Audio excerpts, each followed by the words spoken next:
Lin Xin was happy to celebrate his 1-month anniversary with his beautiful girlfriend. He expresses his love to his Jeff Louis Cheng and asks her where she wants to go for the celebration. The girl then proposed to break up with him. This was how Lin Xin's 1-month relationship was over. He tried to request her to not leave him, but all went to vain. Suddenly, a luxurious car approached at such a high speed that Lin Xin almost got crushed. The driver, a rich and young guy, stopped his car near Liu Cheng. He took his sunglasses off, apologized for being late, and wished her a happy birthday. Liu Cheng hugged him affectionately and asked why he was late. She also mentioned how she was bored by Lin Xin and was angry too. The rich dude proposed to take her to IFC, a fancy restaurant, and to buy her a present. The girl was hugging him tightly, and he was touching her hair by saying that picking up girls needs money, and asked Lin Xin to look at himself and think if he deserved that beautiful girl. The rich dude took that hot chick with him, while Lin was standing beside with some flowers. Some other boys were looking at him from behind and started gossiping. One boy asked the other if the boy in front of them was Lin Xin, the famous licking dog. He mentioned how Lin Xin had worked overtime at his part-time job to chase that beautiful girl and to buy her gifts. The other boy was laughing as a second-generation rich kid had stolen Lin Xin's girlfriend in front of his eyes. He said that all the efforts of Xin were not fruitful because the other guy was rich after all. Lin Xin heard all those conversations and went on his knees. He didn't understand why he was facing those hard times. If it was just because he was poor and a licking dog, could his heart be trampled like that? Lin Xin was angry and wondered why he was being a dog licker for all those years. He screamed that he would never love anyone again. When he screamed, something unusual happened. A flash of light appeared and announced that system binding is completed. A card was generated where Lin Xin's name was mentioned. He got trillion yuan coins as a counterattack with personal wealth of 138 yuans. The strength, dexterity, physique, and intelligence was of level 1. Lin Xin didn't understand what was meant by counterattack gold in trillions or systems. He had received a brown card with a golden boundary and symbol. Someone said that inside that card there were trillions of wealth. He was free to use the money as he wanted, and 1% of spent money would be converted to his personal wealth. Lin Xin was shocked and wondered if he could really spend trillions. The system informed him that he could only use the money on girl. For own expenses, he must use personal wealth. Lin Xin noticed that his personal wealth was only 138, but he knew that as long as he spent more on counterattack gold, his wealth would also increase further.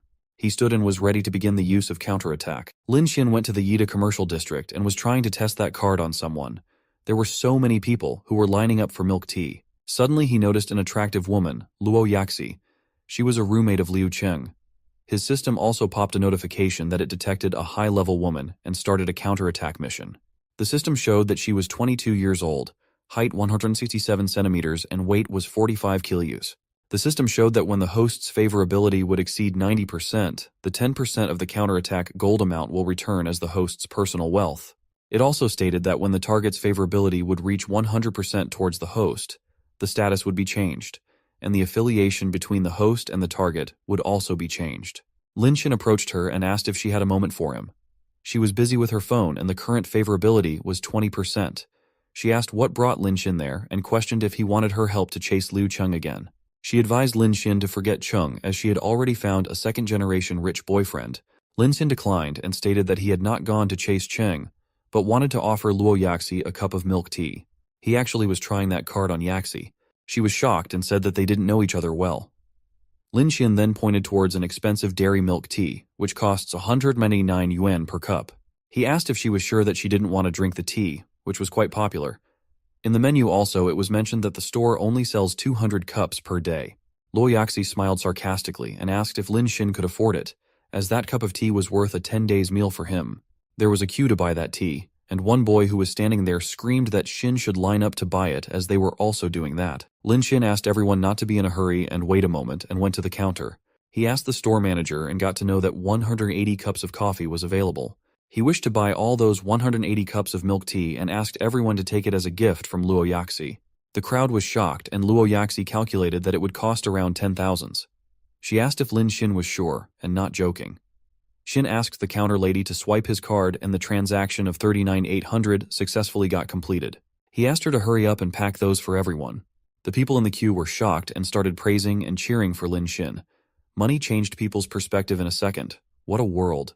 The girls in the line wondered if Lin Xin fell in love with Luo Yaxi and her favorability increased by 1% each. Luo Yaxi was mesmerized and watched Xin affectionately. He asked her if she would go with him to spend money. It was a big mall, and an excellent bag with a price tag of 18,890 was displayed. Liu Cheng was there with that rich dude, with several shopping bags in her hand. He wanted to buy that expensive bag for her, but his mom had already warned him about spending a lot.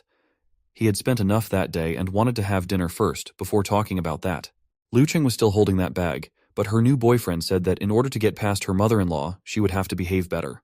Liu Cheng calculated that the gifts she bought were nothing much compared to that bag, but in order to marry into a big family, she must behave well. On the other hand, Luo Yaxi asked Lin Xin about a bag. It was another limited edition bag, which cost 38W. She asked Xin if she could buy that bag. He was thinking about it when Liu Cheng noticed them. She called them from far away, and asked what they were doing there. She said that she knew how Xin was stalking her again, and asked if he was not convinced that he was dumped. She thought that Xin had begged Luo Yaxi to play an act in order to anger her. Chung said that they had already broken up, and asked why he was being disgusting.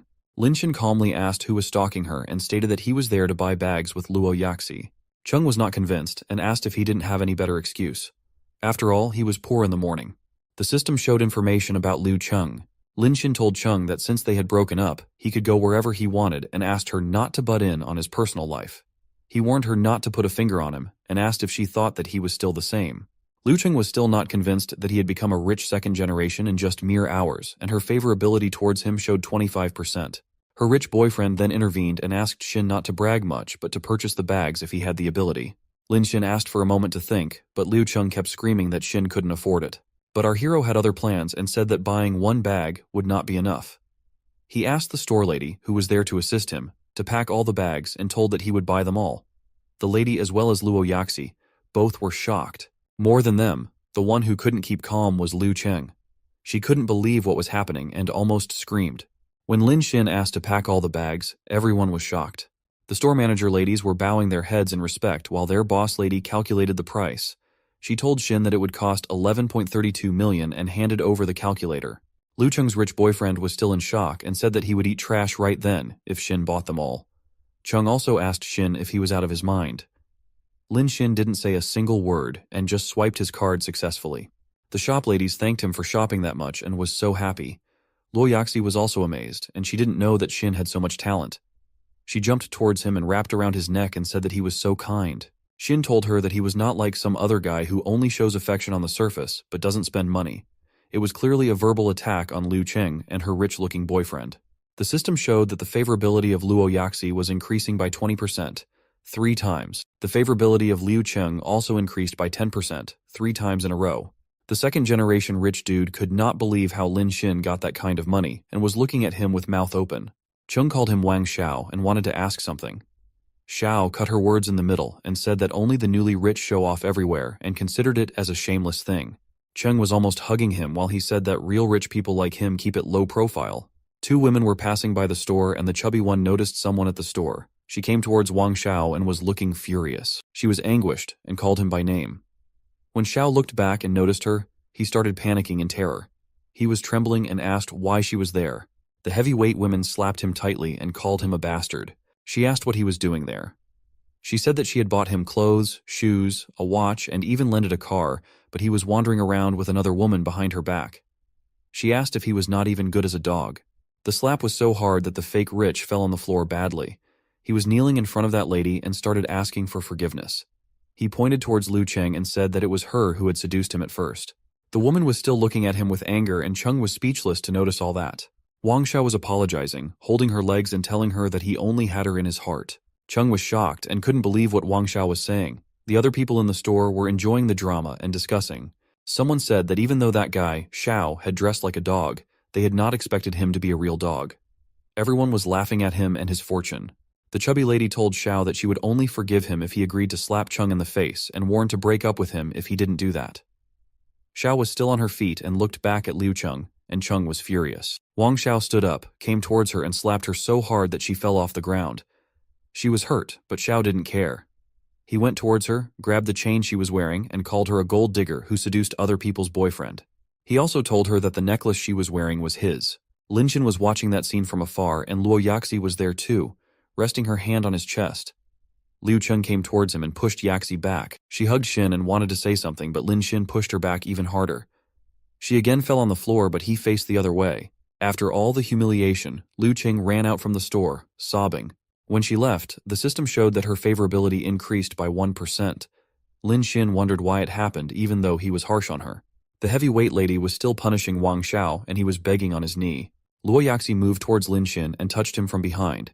She said that she didn't know that Wang Xiao was that kind of a person and felt pitiful for Cheng.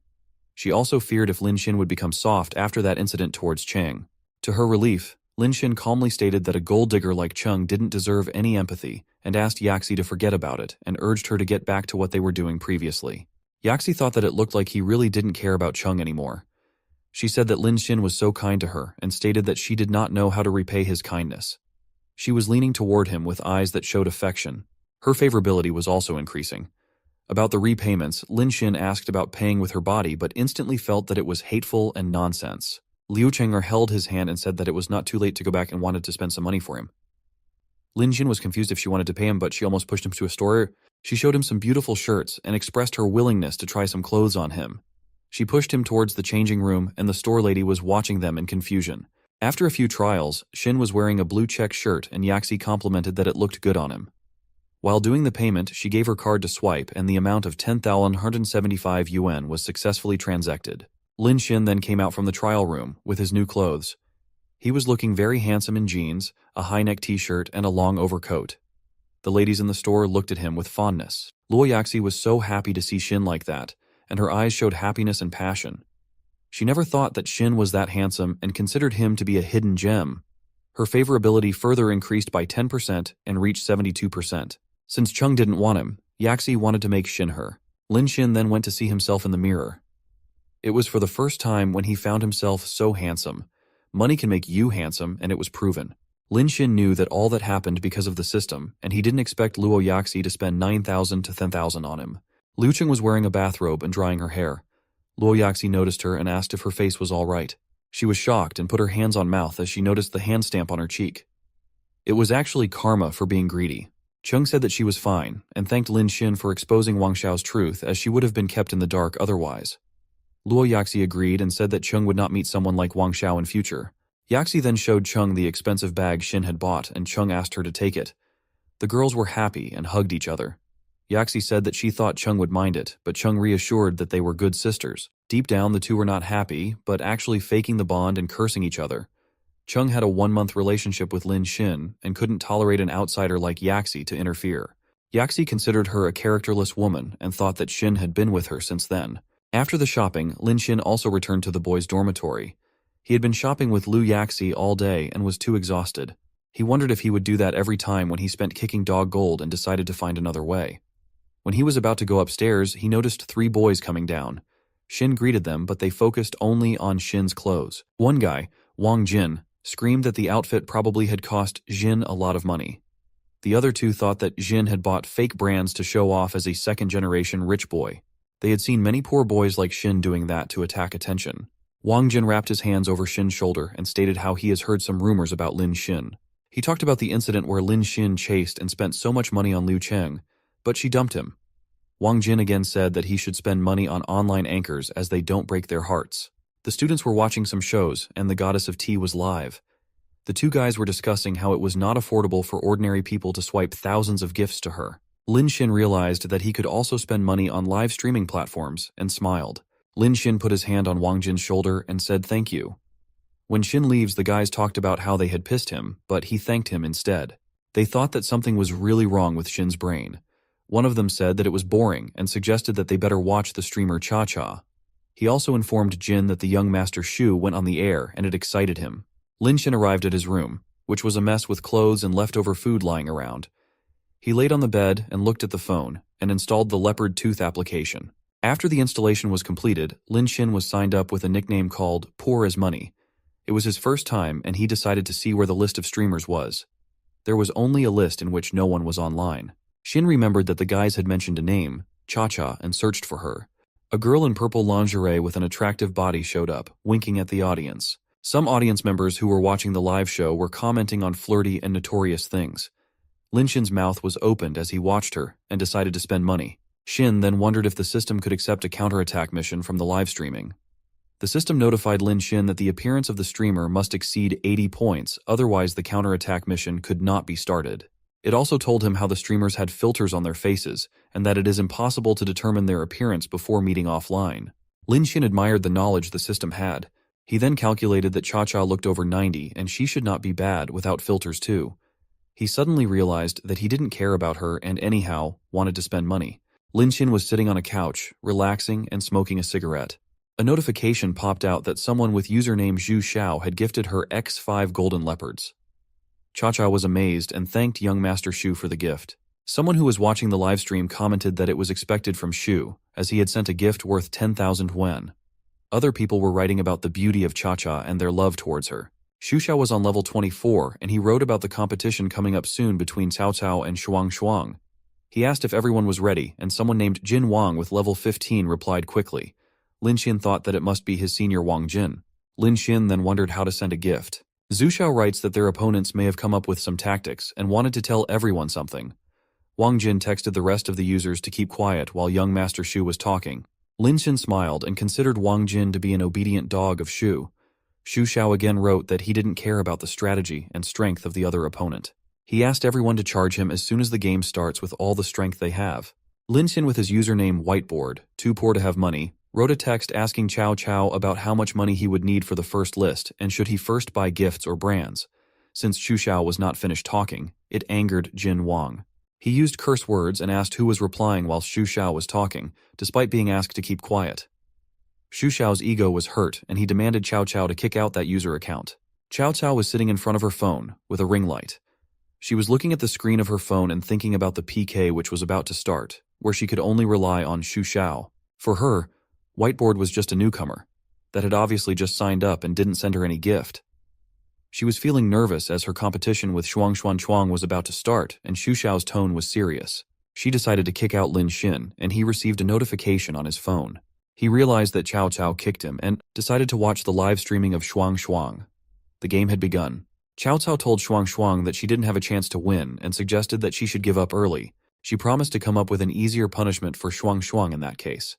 Shuang was also a beautiful girl, wearing white lingerie and cat ears. She crossed her arms and told Cao Cao that she also had so many followers, and asked Cao Cao not to talk and to start the game immediately. The competition between Cao Cao and Shuang started. They did some seductive moves, and users started giving them gifts. The first stage was about to be completed soon, and Cao Cao had reached 586,000 so far, while Shuang reached only 21,000. Some supporters of Shuang asked her supporters to send gifts, but Cao Cao supporters, like Jin Wang, demanded that Shuang should accept defeat and dance. Shuang's supporters were ready to spend their salaries and even borrow money to give her points. Shu Xiao was irritated and asked if everyone had finished barking. He behaved like his time was worth millions and asked Shuang to dance without wasting time. She had no option and was ready to begin the dance. People were excited to see the dance and were commenting repeatedly. Suddenly, a notification came that a user with the nickname Too Poor to Have Money had sent Shuang a golden dragon. She couldn't believe her eyes and her jaw dropped. Shu Xiao also noticed that and screamed and wondered who had sent her a golden dragon, which was worth 15,000 Chinese coins. Shuang was happy and thanked Too Poor to Have Money for the gift by making a heart gesture for him. Cao Cao was also watching and wondered if that was the user she had kicked out. Lin Xin was looking at his phone with a smile and was wondering if he would need to swipe his card after finding the most expensive gift. He had expected that the system card could connect to the streaming service remotely to recharge. Lin Xin noticed that the money was already placed, and it was time to show off. He started sending golden dragons to Shuang, and other people were shocked to see that. Lin Xin first sent Shuang 5 golden dragons by mistake. He then sent 10 golden dragons, and after that sent 20 golden dragons. Cao Cao was terrified and her jaw dropped in shock while Shuang opened her mouth with joy. Cao Cao had 586,000 points and Shuang had 51,000 points. Shuang suddenly remembered something and asked Too Poor to Have Money to stop. She explained that it was better to send the golden dragons during the siege. Shu Xiao wrote in the comment asking Too Poor to Have Money if he was the same newcomer who was kicked out of the Cao Cao. People commented that he was a noob who didn't even know the rules of the contest. Jin Wang asked if it was a moment of panic and asked if he was a primary school student. He also commented that the user, Too Poor to Have Money, might use his parents' savings to show off. The other random users started laughing at Lin Xin in the chat and said that it was too late to regret. On the other hand, Lin Xin kept sending golden dragons to Shuang. The users were shocked with the non-stop golden dragons and went up to X1600. Lin Xian was proudly looking at the phone screen with a smile. Xu Xiao was also looking at the flow of golden dragons, Aina. Terrified look. He noticed that finally, the flow of golden dragons had stopped. He remembered how he had been watching Cao Cao for 3 years and had spent only 3 million yuan coins. It was surprising for him to watch the user, too poor to have money, to spend 1600 golden dragons, which is worth 24 million yuan coins. Cao Cao was also sitting in a chair with a shocked face, realizing how much coins Shuang Shuang got. On the other hand, Shuneng Shuang was dancing in joy and thanked the user for sending golden dragons and said, "I love you." The other users started a discussion in the chat, inquiring about the user, too poor to have money. They were thinking that the opponent, that is Cao Cao, must be regretting her decision to kick out the rich dude. They all were praising the power of money continuously. Shuang Shuang then called Cao Cao and asked why she was still sitting. She teased her, saying if she got her skirt wet, and ordered her to accept defeat and move on to punishment. She asked Cao Cao to bend in turn, do one horse open and close jump, all to a set. Cao Cao was speechless, but started to do the moves as ordered. She also said that she was wrong and she shouldn't have kicked him.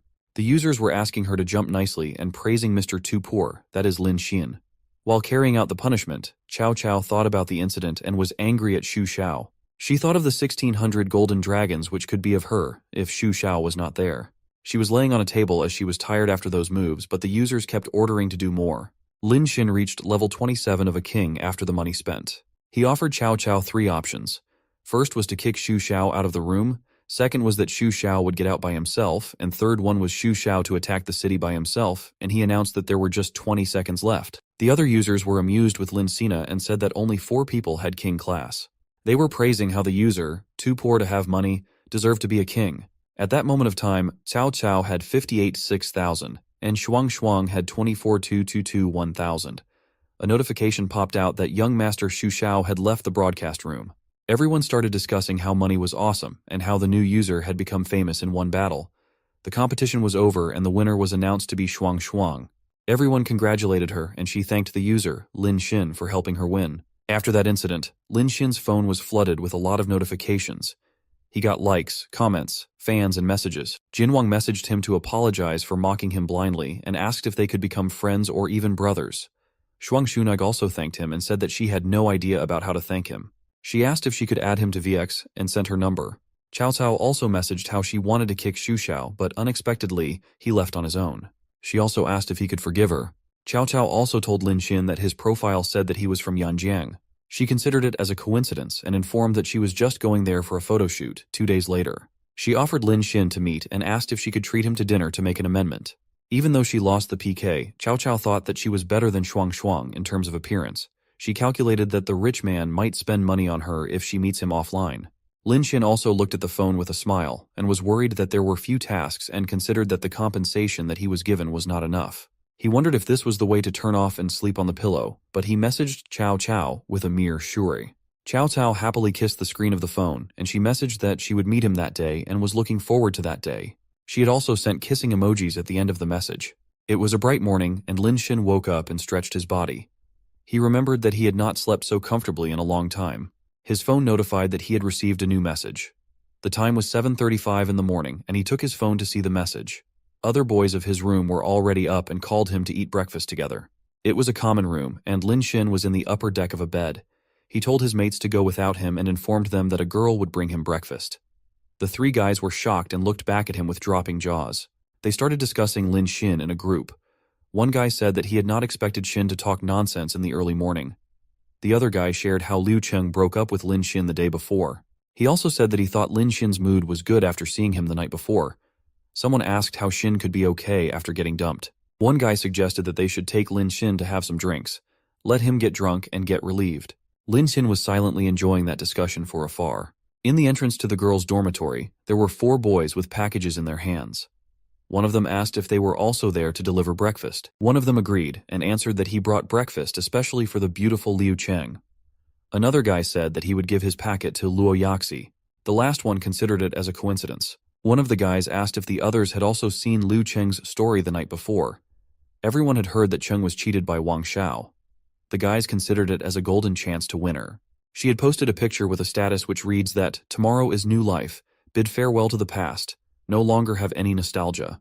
Luo Yaxi, on the other hand, posted that it turned out that the person she had been looking for was always behind her. One guy thought that Luo Yaxi was referring to him and told everyone that she might have noticed him because he was always there. It was Wang Jin, and he was there with a box in his hand. Jin asked what was the difference between them and the licking dog, Lin Xin. He asked if those guys didn't know the story of him and said that there was no chance that Yaxi would go out with a licking dog. One guy didn't understand who Lin Xin was, so another one explained that he was the guy who ran after Liu Cheng for 3 years. One guy asked if their senior Wang Jin didn't come to give breakfast to Luo Yaxi. Jin laughed at them and asked if they would call it breakfast. He raised his hand with the box on top of them and bragged about it. It was milk-capped, light-sweet, low-calorie macaron, which he had bought from a French restaurant. That breakfast cost 600 yuan per serving, and the guys agreed that it was so expensive. He insulated the other simps waiting for their turns and told them that it needs money to pick girls. He did the maths and said that if someone spends only $10 a day for a whole year, then the girl would simply consider him as stingy. He gave them a trick to spend hundreds of thousands of dollars a day to be able to get girls. While Wang Jin was giving the guidance to his juniors, someone shouted that the girls had arrived. Liu Cheng and Luo Yaxi were coming downstairs, holding hands and smiling. The guys were looking at them with admiration, opening their mouths like dogs. They admired their beauty and started informing them that they had bought breakfast. Wang Jin told Luo Yaxi that she was looking even more beautiful that day, and he showed her the box. He bragged how he had bought her light-sweet and low-calorie macaron. When some guy offered her breakfast, Liu Cheng told them that her breakfast was coming. On the other hand, Luo Yaxi accepted a box of expensive macaron from Wang Jin and thanked him. Wang Jin was happy that Yaxi had accepted the food, and the other guys watched it with admiration. They said that it was expected from Jin. Suddenly, Wang Jin noticed 4 guys walking with Lin Xin. He yelled at Lin Xin and asked if he had just come. Yaxi was near Jin holding that box, and he asked if Xin didn't want to give breakfast to Liu Cheng, even though she dumped him the day before. One of the guys standing with Lin Xin said with an upset mind that it was Wang Jin again. Jin continued with his words and said that it was nothing new for Xin, as he had been chasing after Liu Cheng so hard for 3 years. One of the guys behind Wang Jin informed Lin Xin that Cheng had already ordered delivery. Wang Jin teased Xin by saying that he was late and asked him to come back early the next day. Lin Xin didn't say a word, but waited. Luo Yaxi approached Lin Xin and asked if he had breakfast. He said no, and asked if she had not messaged him saying that she wanted to treat him. The guys standing with Wang Jin couldn't believe in their eyes or ears. They wondered if Lin Xin was telling the truth or if they were dreaming. Wang Jin and the other guys widely opened their mouths as the event turns out like that. Liu Cheng also looked at Yaxi with anger. Suddenly the courier came to Liu Cheng and informed him that he had brought her delivery. Luo Yaxi then handed Lin Xin the expensive breakfast she got. She was standing affectionately and told him that it was milk-capped macaron. Lin Xin was so happy to get that tasty treat and admiringly yelled. He also noticed how her favorability increased by 7%. He wondered why it went up when she was the one who had brought the breakfast. Liu Cheng also went towards him and called his name softly. She offered him the Tianyuan Mujia that she bought especially for Lin Xin, which was worth 368 yuan. She asked for forgiveness for the way she had behaved the day before. Chun threw herself on his chest and said that she was touched by his 3 years of hard work chasing him. She asked if he would forgive her, as she was naive back then. Liu Cheng thought that he was still attached to her, but Lin Xin turned around and walked away from her. He knew that he would have to become a licking dog who followed her around if he forgave her. He said there was no chance for that to happen, as he was not the same he used to be. He also said that Liu Cheng was sticking too close and it would be inappropriate to be seen by teachers. Liu Cheng thought that Lin Xin still had feelings for him, and that's why he was worried about her image. Her favorability increased by 70% at that moment. On the other hand, Luo Yaxi witnessed the whole scene, where Lin Xin pushed Liu Cheng away. She knew that Cheng had used that trick before, but it did not work on Lin Xin from then. Her favorability also increased by 10% as she thought that Lin Xin did it for her. Lin Xin noticed how the favorability got increased for both the girls and shocked to think it increased for him at the same time. The other guys who were standing there were also in shock with what was happening. They could not believe Liu Cheng and Luo Yaxi fighting over Lin Xin, who they considered to be good for nothing. The 2 beautiful girls went to Lin Xin and asked him to eat their breakfast only. The girls were so close to him that he was forced to sit down on the bench. Liu Cheng leaned over him and asked him to open his mouth, offering him food. Luo Yaxi was angry with her best friend and yelled at her. Wang Jin was terrified to watch the scene and hold his head in shock. He screamed how it could be possible that those 2 ladies were fighting over a man like Lin Xin. When the girls forced him to eat, Lin Xin raised his middle finger and said that he had clicked his phone 1,600 times with that finger. He said that his finger was cramping, but luckily there were those girls to take care of him.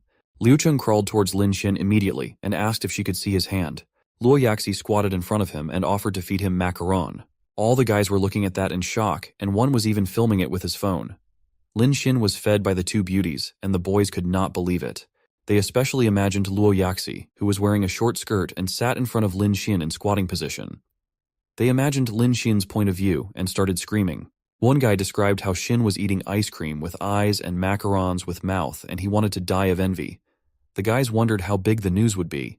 Luo Yaxi whispered in Lin Xin's ear that she would change the color later. After watching that, suddenly Wang Jin bleeded from his mouth. One guy yelled to call the school doctor, and soon Wang Jin was carried away on a stretcher, while Lin Xin kept eating foods from the girls. In the campus post bar, the photograph of these events was posted with a caption mentioning how Liu Cheng and her best friend asked Lin Xin to eat breakfast together. The post made a sensation in the school, and a discussion began under the post. People were admiring Liu Cheng, and they couldn't believe that the guy getting fed was Lin Xin.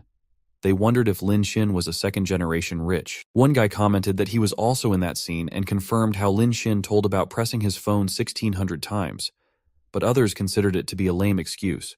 There was another post on the campus bar about the competition between the streamer Cao Cao and Shuang Shuang. It posted how a leopard tooth girl had received gifts worth 24 million. People were actively discussing that news too. One guy wondered if Lin Xin was the one who was given that heavenly amount. Some guys pointed out that Lin Xin could be doing that on purpose. One of Lin Xin's friends yelled at him, pointed to his phone, and told Lin Xin that he was on the news. He also informed me that the journalism department wanted to interview him. Lin Xin spits out the pasta, yelling that there was no way for that to happen, and runs away. Liu Cheng and Luo Yaxi tried to stop him but couldn't. After he left, Luo Yaxi yelled at Cheng. She said that Lin Xin was originally from a low-key rich generation who didn't like to show off. She blamed Cheng for making it a big news and made him unhappy. Liu Cheng said that it was actually Yaxi's fault because she made Wang vomit blood. Lin Xin was hiding behind a wall and was looking at the guys. He hoped that those reporters had not followed him.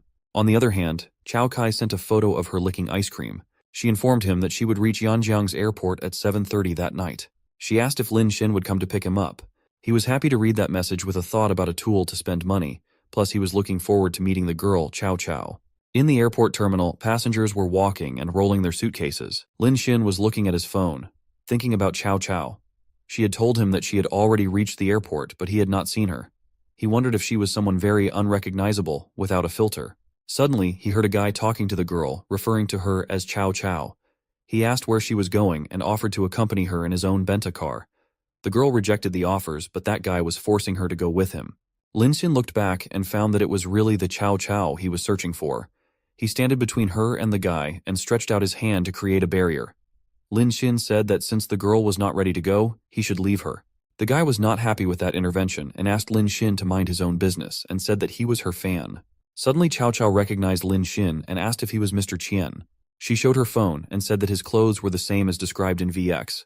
Lin Xin confirmed that it was him, and the guy jumped in shock and screamed. He bowed his head and apologized for not recognizing Lin Xin at first. Cao Cao left with Lin Xin and thanked him for saving her, while hugging his hand. Cao Cao thought that the guy gave her a gift of a few hundred yuan and wanted her to drive in his car for that. She told Lin Xin that she always thought that Mr. Qian would be a 40-year-old businessman. Cao Cao never imagined that he was so young and handsome. Lin Xin was smiling and asked her to call him by his name, Lin Xin. He also told her how he had not expected her to be more gorgeous offline than on the stream. Cao Cao commented that Lin Xin was good at talking. The system informs him that he can start a counterattack. Her age was 21 years, height 170 cm and 48 kg weight. Current favorability was 30%. Suddenly a guy, wearing a formal suit, raised his hand and called Cao Cao.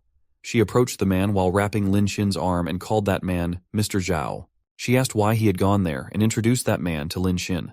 She said that the man often sent her a lot of gifts in the live broadcast room. The man informed that he had gone there to pick up Cao Cao as he didn't want her to take a taxi. He asked about Lin Xin's identity to Cao Cao. Lin Xin informed them with a smile that he drove a small Edenki scooter. Cao Cao was shocked, but remained silent.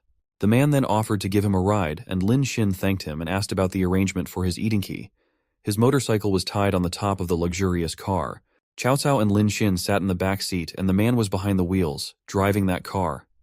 He thought that Lin Xin looked to be in his early 20s and wore clothes that probably cost only tens of dollars. He wondered if Lin Xin was actually the rich man who had sent over 2 million in live broadcast. He said that he had not imagined Mitch to be low-key and asked if that was simplicity. The man said that Cao Cao probably wouldn't mind riding a scooter, but she had so much luggage with her, so it was more convenient to ride in his car. He asked Mr. Qian if he was right, and Lin Xin confirmed. Cao Cao kept looking at Lin Xin and wondered if he was really rich. After a few moments, the car had stopped in front of a mansion.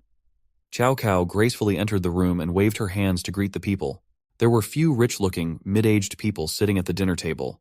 They said that the hero of the occasion had finally arrived and commented that Cao Cao had become more beautiful. One man told her that she was late and asked who was the man with her. Cao Cao introduced Lin Xin as the rich guy who had spent more than 20 million money on livestream to beat Xu Xiao. All the people sitting there stood up and were shocked. They asked if he was really Mr. Chen, and commented that he was too young, and one man said that he had admired Mr. Chen for a long time. Lin Xin remembered how Cao Cao invited him to dinner and promised to make amends. He realized that it was a way to gather the big shots who sent Cao Cao gifts at Leopard's Teeth. It was Cao Cao's Big Daddy dinner, and Lin Xin realized that she had a lot of wealthy hearts. Everyone was sitting at the table and a waitress was serving them some delicacy. One man then brings up the topic of Lin Xin and asks Mr. Zhao if Mr. Qian had come by in a donkey to pick Cao Cao. After hearing that, a man laughed. They thought that it was just a joke because it's not possible for someone who sent 20 million in gifts to not have money for a car. One of the men calculated that if 20 million is just Qianzong's pocket money, his total asset might be not less than 1 billion. One man said that he knew a lot of people in Jiang City and inquired if Lin Xin's surname was Lin. With an evil smile, he told me that there was not any rich family in that city who had that surname. Mr. Zhao yelled at Lin Xin for faking to be rich and for making him carry his scooter. Another man screamed and asked the President Chen if he was telling the truth. They asked Cao Cao not to get fooled by Lin Xin. One man asked if she had seen Mr. Qian's picture before. Cao Cao was eating silently and looked at Lin Xin. Her favorability towards him was reduced by 10%. She remembered how she had looked at Lin Xin's phone on the way and considered that Lin Xin was definitely the user named too poor to have money. Cao Cao wondered if Lin Xin was still taking revenge on her. She had heard that some rich people were really all vengeful and perverts, but she decided to ignore those thoughts as her main concern was just his money. Only thing she was worried about was that he might not have money to spend on her. She was almost leaning over Lin Xin and thanked President Che for worrying about her. She then mentioned the Lin family, which was one of the 3 richest families in Shanghai. She asked if Lin Xin came from that Lin family. Lin Xin knew that even though Cao Cao was showing like helping him, at the same time she wanted to know who he really was. Lin Xin told that he didn't belong to that Lin family but bragged to have more words than that. He was drinking something and smiling while telling that. One of the men pointed his finger at him and laughed. The man said that Lin Xin was pretending to be rich and asked if he won the 20 millions on some lottery. The man presumed that Lin Xin couldn't make an appointment with Xuanshuang, and that's why he had come to cheat Cao Cao. Another man also supported that theory and blamed Lin Xin for using that fame to cheat Cao Cao for a night. Since Lin claimed to have more money, another man then asked Lin Xin what kind of cars Lin Xin usually drove and how many supercars he had in his collection. Lin Xin hugged Cao Cao's shoulder and said that he didn't have a single car, and Cao Cao was confused. Lin Xin then asked Cao Cao about what kind of car she liked and promised to buy it for her right then. One man then stood up and slammed his hands on the table. He screamed and asked where Lin Xin was putting his hands. Another man mocked Lin Xin's words and asked if he thought car shopping to be the same as shopping from a street market. Everyone thought that Lin Xin was just showing off and had no money. Cao Cao ignored those and slided her head toward Lin Xin's shoulder. She said that she would like a Ferrari FA60 and promised that if he gives her such a car, then she would also give him something of the same value. The system showed that despite her words, her favorability towards him decreased by 15%. Lin Xin understood that Cao Cao was joyful on the outside but disappointed inside. He realized how good Cao Cao's acting skill was. He then stood up and left to buy that car. Cao Cao waved her hands to him with a smile. Half an hour later, Cao Cao and all the men were standing outside the room. Someone said that Lin had made a fool of himself and thought that Lin was a clown. He suggested Cao Cao to sing in karaoke. She thought that Lin Xin was really a liar, but previously she had some hope. She agreed to sing karaoke for that man. Suddenly a beam of bright light rushed towards them and everyone was uncomfortable. The men could not understand what was going on. It was Lin Xin, standing with too many Ferrari FA60 of different colors parked. Cao Cao and those men were in shock with mouths open. Lin Xin apologized to the gentlemen for blocking their cars with several thousand cars. He told everyone how Mr. Niu was so enthusiastic when he expressed willingness to buy a sports car and insisted on driving all of them over here to choose. Mr. Miu told humbly that their car service was meant for thoughtful sales and announced that Lin Xin's assets were verified by the Dragon Bank Black Diamond card. One of the men opens his mouth in shock, yelling that a Black Diamond card only verifies a person when he has at least 1 billion in assets.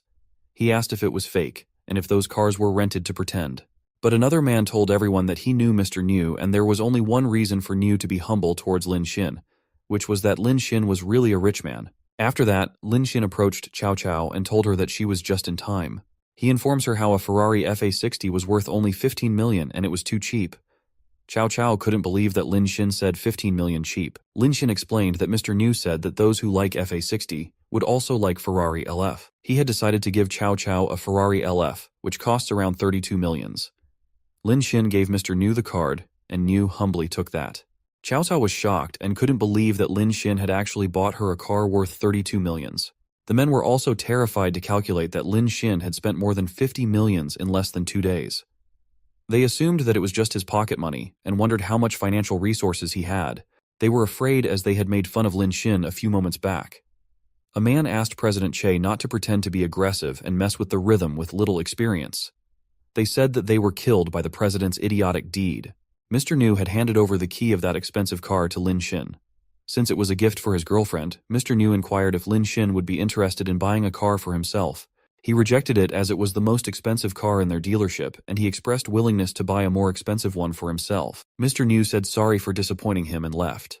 Cao Cao was so happy, and she thanked Lin Xin for giving her the dream car. Her eyes were teary and she mentioned that she had not expected it. Lin Xin said that it was okay, as for him, it was just a little money. Cao Cao looked at him with admiration and her favorability increased by 50%. She wondered how Lin Xin had not taken advantage of the trend and asked her to give an equivalent return.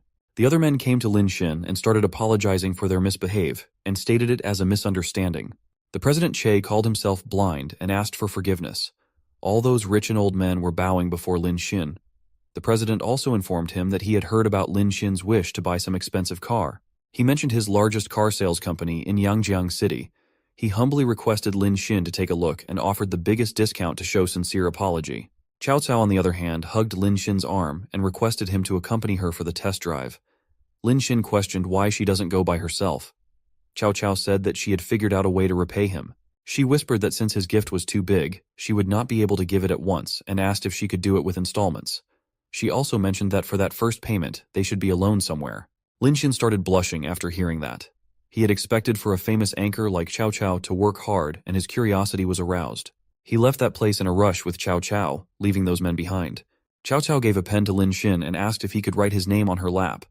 Lin Xin lifted her miniskirt a little above and noticed an elastic band with a heart. He was amused and eyes were wide open when he noticed that there was a sorry note written in her lap. Cao Cao said that it was a record of the number of installments she had made. She said that she would make a note on it every time she would make a partial payment. She pointed towards her glossy lips and asked if Lin Xin was satisfied. Lin Xin said that it was quite satisfying and they ran their car to Carlton Hotel. Cao Cao went live and started showing her. New Ferrari. She mentioned that she went to Yanjing City and Lin Xin had given her that car. Some people could not believe it and commented that it was a Ferrari worth 2 millions. Someone called the guy an idiot and clarified that the car was a Ferrari LF worth 30 millions. They discussed that Mr. Chen would take over Cao Cao, but some people doubted and said she would not be taken by just a few tens of millions, as she was called Goddess Cao Cao. Some corrected that it could happen with hundreds of millions. While she was busy live streaming, Lin Xin was talking with the president. He told Lin Xin that there was a group of tycoons in that city. He mentioned how some richest kids in the world wanted to know about Mr. Qian. Lin Xin agreed and asked to pull him into that group. President Che praised the straightforwardness of Lin Xin. Lin Xin felt the vibration on his phone and picked up the call. It was Lao Li, his friend on the other side. He informed Lin Xin that there would be a class reunion the next day at Lin Xin's city. Lao Li asked if Lin Xin would tag along, and he agreed, as there was nothing to do anyway. Lao Li also informed him about Xia Yuxuan from the Department of Literature of Jiang University. She was considered a flower and was also going to that reunion. Although they were classmates, Lin Xin had never spoken to her. All he knew about her is that she was from a very rich family. Lin Xin agreed to join that reunion. The next day, Lin Xin reached the venue, a 5-star hotel named Meridian, in his scooty. Lao Li waved his hands to Lin Xin and he asked about the parking place, but Lao Li also had no idea. Suddenly the scooter started producing some noise and gases. Lin Xin tried to kick it and screamed what was wrong. He then remembered how Mr. Zhao was holding his scooter the previous night. Zhao said that he would look forward to doing business with Mr. Qian. He also considered it an honor to give Lin Xin a ride and said that he hadn't expected Lin Xin to be a student. It had happened after Cao Cao had left, saying that she would meet him after her shooting. Lin Xin thought that his scooter might be damaged by Mr. Zhao and planned to take compensation for that. Lao Li, who was unaware of Lin Xin's wealth, thought that Mr. Zhao was some porter. A black luxurious car stopped by Lin Xin and yelled that they hadn't seen each other for a long time. It was Lian, a rich-looking guy who asked Lin Xin if his scooty was broken. Lin Xin wanted to tell him about the incident last night, but Lian blamed himself for that. He was laughing and said that Meridian Hotel had no parking for scooty. He said that he had chosen the place without considering students who would drive scooty and promised to pay attention next time. When Lian got out of the car, he throwed the keys towards his driver. The students surrounded him and asked how many millions does that Porsche cost. A girl referred to the questioning by Xiaozhang and asked if he didn't know that the hotel was run by Lian's family. Xiaozhang said that even though he knew that Lian was rich, didn't expect him to be so rich. One boy started praising Lian and told everyone that the cost of Meridian would be over 300 millions. He said that even though Lin Xin was rich, he was considered for Lin Xin. Lin Xin, on the other hand, was looking for a place to park his scooty.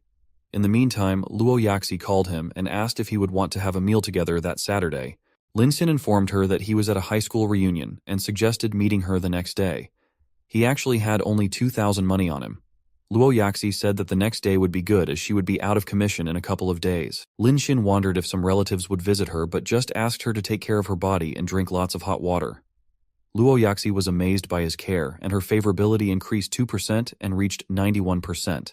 Lin Xin had completed the first task of counterattack and 10% of counterattack golds he had spent on her was returned into his personal wealth account. Lin Xin was amazed by the magic of those words, but he considered that the 1.13 million was too little. He decided to spend more money to gain personal wealth. He opened the personal attribution panel in his system. It shows his name, age 22, and strength, agility, physique, and intelligence of level 1. He was rewarded with +1 level in all attributions and had an opportunity to draw 1 skill. After that, he reached level 2 and felt very good warmth through his body. He then moved to choose the single draw miracle where he was given 3 options. The system informed him that he would have to select 1 skill from 3 randomly generated skills before the countdown ends. The clock started counting down, and there was 7 hours, 59 minutes, and 59 seconds left. The first skill, a level appreciation of cultural relics.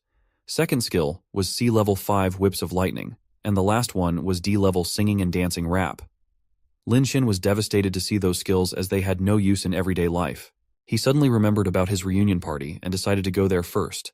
Since he had felt difficulties in parking the scooty, he thought to buy a car for him, but he couldn't use the money for himself. When Lin Xin entered the room, everyone was sitting around a round table. While taking a seat, Lin Xin asked Lao Li about Xiayuk Xuan. Rich Lian interrupted, and sarcastically said that Xiayuk Xuan had nothing to do with Lin Xin. He explained how Xiayuk Xuan was the most attractive girl from the literature department, and had a very rich family background. Lin Xin asked if she was really from a very wealthy family. Lao Li was not surprised with Lin Xin's little knowledge and told him that Xia Xu belongs to a very strict and scholarly family. This was the reason for her being low profile. The students started discussing Xiayuk Xuan after that. Someone mentioned how he recently discovered that the city museum was owned by her family, and others commented on her wealth. A girl, who was trying to flatter Lian, said that Lin Xin and Xiayuk Xuan had nothing in common. She also mentioned how only Lian was qualified to chase Xiayuk Xuan. Another girl agreed, and Lian was proudly enjoying the attention he got due to money. Lin Xin, who was secretly rich, didn't pay attention to those words and was enjoying his brown coffee. Suddenly he noticed something, and his eyes became wide open. A beautiful lady in a graceful dress and attitude entered the room. She apologized for being late due to a traffic jam. It was none other than Xiayuk Xuan. Xiayuk Xuan had an attractive and elite aura. She entered the room and brightened up everyone's mood. Lin Xin was amused to see that she was looking pretty even without wearing makeup. He knew that it was what one can expect from a flower. The system showed her face value to be 94, and Lin Xin was impressed. Lian waved his hand and called Xiayuk Xuan to sit near him. The ladies sitting by his side also stood up to appreciate Xiayuk Xuan's beauty. Lian was irritated and asked them to get out of his way. Lin Xin took that chance and offered Xiayuk Xuan a seat near him. She accepted and went there to sit. She greeted Lin Xin by his name, which was shocking. He had not expected her to remember his name, but Xiayuk Xuan said that she knew the names of her classmates. The system activated counterattack and showed Xiayuk Xuan's age, height, and weight. The current favorability was 0%, but Lin Xin was happy that it was activated. The other students couldn't believe and bear the fact that Xiayuk Xuan was sitting beside Lin Xin. They didn't understand how Lin Xin had dared to ask Xiayuk Xuan. The one who was more pissed off was Lian, the rich attention seeker. His eyebrows furrowed, eyes turned red, and teeth were gnashed. He called Lin Xin and with an evil smile asked about Lin Xin's girlfriend from college, which he was chasing for 3 years. He asked why Lin Xin had not brought her to that party. Lin Xin stated that they had broken up the day before, but people didn't believe it. Lian claimed that Lin Xin was lying as he was after Xia Yuxuan. Lian said that those lies could only deceive children.